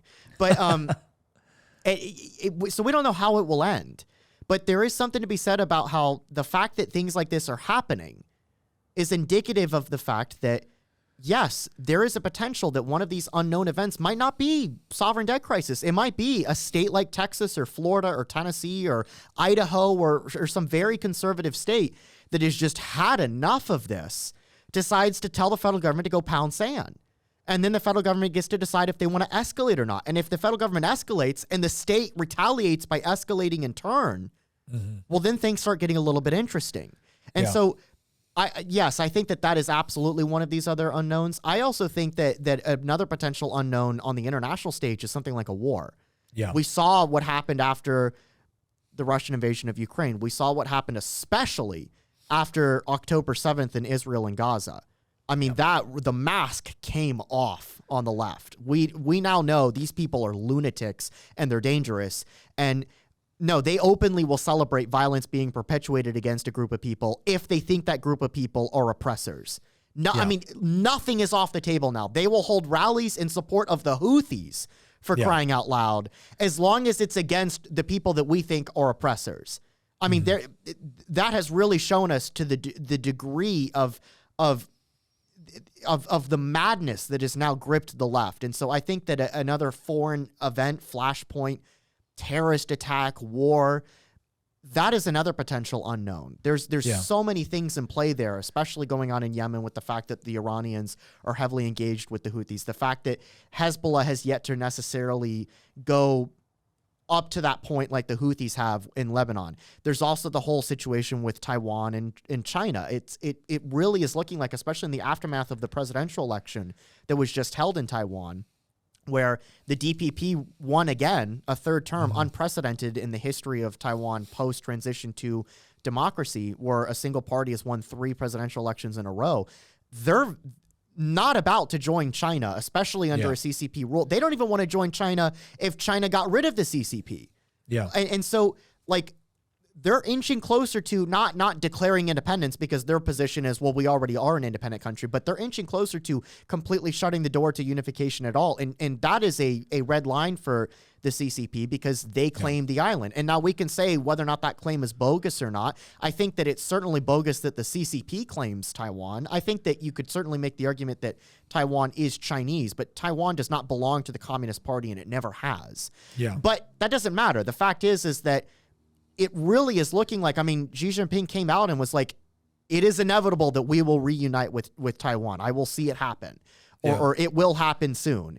And again, like, there's a chance that could be attempted. And we've done whole podcasts on if it's possible for China to pull it off. And you don't think it is. But regardless of whether or not they pull it off. I think it's very unlikely. Yeah. It's very unlikely they can practically pull it off. I think it's unlikely too. But regardless of whether or not they pull it off, that's also an unknown, because that would almost certainly drag the United States into a conflict. No, there's no question, and what it would mean for Russia and Iran and a lot of other things. And well, listen, we've gotten a lot. We're almost, I think we're like 2.5 hours into this. This has been a great episode. And I knew this would go a while. I want to close it up here with just kind of some final thoughts. The bottom line is, again, we don't discuss these things to black pill anyone, because honestly, as I look at the course of human history, I think we still need to respect the fact that we do live in a country that, by comparison, affords us a great deal of freedom, affords us a great deal of opportunities, is still economically and militarily strong. The thing we need to be aware of is that we can't let that lull us into this false sense of security that it's inevitable, right? These things are not inevitable. And in fact, what history generally teaches is the opposite is inevitable. but it doesn't have to happen in our time, right? It's all a question of what do we do with the time that God has given us, and how do we respond to the events as we see them taking place. And the thing I want people to understand is that there is a lot to be encouraged about, because again, I do think one of the biggest mistakes that, again, whether you want to call them woke, whether you want to call them neo-Marxist, whether you want to call them just, critical theorists or postmodernists or whatever it is, I think they moved too far, too fast. I think they woke up a lot of people to what is going on, not because this is some sort of grand conspiracy theory, but because people have finally woken up to the fact that this is a question of at the very least, two competing worldviews. And their worldview isn't producing good results. And yeah, it may look like they've got a lot of power in politics and arts and entertainment and finance and everything else. And that's because they do. There's no question that they do. But ultimately, their ideas and their plans, they don't work. And the reason why they don't work is not necessarily because they cause sovereign debt crises or monetary crises or wars. Yeah, those are all things. But the fundamental reason why they don't work is because they get it wrong with respect to who we are as people, who we are as individuals. Okay, we're not just members of a collective. We're not just to be so easily defined by our sexual identity or whatever else that they have conjured up as a distraction from the truth. And the truth is, and again, I believe this not only as a Christian, but I believe this because I think the overwhelming evidence speaks to it, is that we are individuals, but we're individuals which actually seek out community. And the people that embrace that and recognize that what that means is that everybody is entitled, I believe they're entitled to a certain degree of respect as a result of being created in the image of God. You may believe something different, but that conservative viewpoint or that liberty-focused viewpoint does recognize both the sovereignty of the individual combined with a desire for personal responsibility and a desire for relationship. And when people actually operate within a proper framework and a proper worldview, not in an attempt to try to impress or compel others to do what they want, but rather to be able to live free, take responsibility for one's actions, engage in society, first and foremost, from the standpoint of the family, for men to embrace their roles as protectors and providers, for women to be able to embrace their roles as mothers, and as women that can achieve incredible things, but also embrace that ability to nurture, that ability to be a moral compass with respect to the direction and the upbringing of children.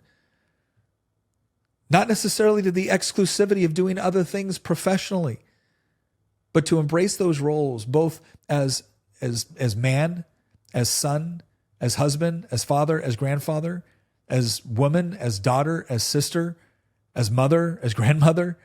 When we do those things, when we engage in voluntary interaction with one another and freedom of association, what we end up finding is not just a life that provides security and provides for prosperity. What we find is a life that actually gives us genuine meaning, which goes so far beyond the kind of collectivist lie that we've been fed by a culture that one minute dips into just unrestrained hedonism and the next minute dips into complete and utter depression and nihilism.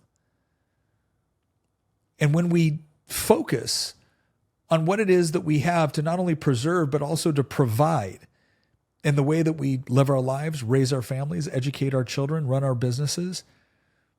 I've said this 1,000 times now on this podcast. I believe that ultimately ends up being the best argument we could possibly make for the worldview that we're trying to protect and preserve. And so we go through all of this on does the right have what it takes to actually make a comeback? Well, that's going to be entirely determined on us. On whether or not we do it, on whether or not we believe enough in it to not just make an argument for it, but to actually live it out. And I have to tell you, the less I have focused on those areas of life that I have very little control over. I don't abandon them altogether. I don't completely ignore them. But the more I focused on how can I be a better husband to my wife? How can I be a better father to my children? How can I be a better friend to the people that I care about? How can I be a better Christian in my relationship both to God and to my fellow human beings? And the more I develop the sort of skills and competence in a variety of areas that are not only necessary professionally or necessary for resilience, or necessarily in order to maintain a certain degree of independence from these government structures. The more I've done that in part because it's just fun to be able to develop both those capabilities and the relationships which come from the sort of transactions that you're able to have as a result of them. There's nothing more powerful than being able to pour into somebody else's life in a way to where they call you up, or when they see you, they say, when you said this or when you did this, it had an impact. Focus on those things. Don't ignore the other things that we still need to keep in mind, and we still need to compete for and compete with. But the more focus that we put on actually making an impact where we can have the greatest impact, the more capability you're going to develop, the happier you're going to be. And eventually what you're going to find out is that those little victories in those areas that of limited control that you have right now end up accumulating in your ability to have a much bigger impact in those other areas that we also need to address. So don't be discouraged by any of this. Be encouraged, because I think more and more people are starting to, the curtain's been pulled back, and more people are starting to recognize it. But the question that most of them have is, what do I do now? And if you can be the sort of person in your community that actually has some answer and can provide some direction, not simply because of a good argument you made, but by demonstrating how to do it because you are doing it, the better off you're going to be, the better off they're going to be, and eventually the better off the country is going to be as a result. So once again, thank you for joining us for this rather long episode. I hope you got a lot out of it. Please consider joining our community chat over there in Circle. It's going to be the information is going to be there in the show notes. And once again, while we're still in January, consider going over to goodranchers.com, using promo code Nick, signing up for one of those subscriptions. Support a good company that's providing a good product and is also supporting this show. Once again, thank you very much, and we'll see you next episode.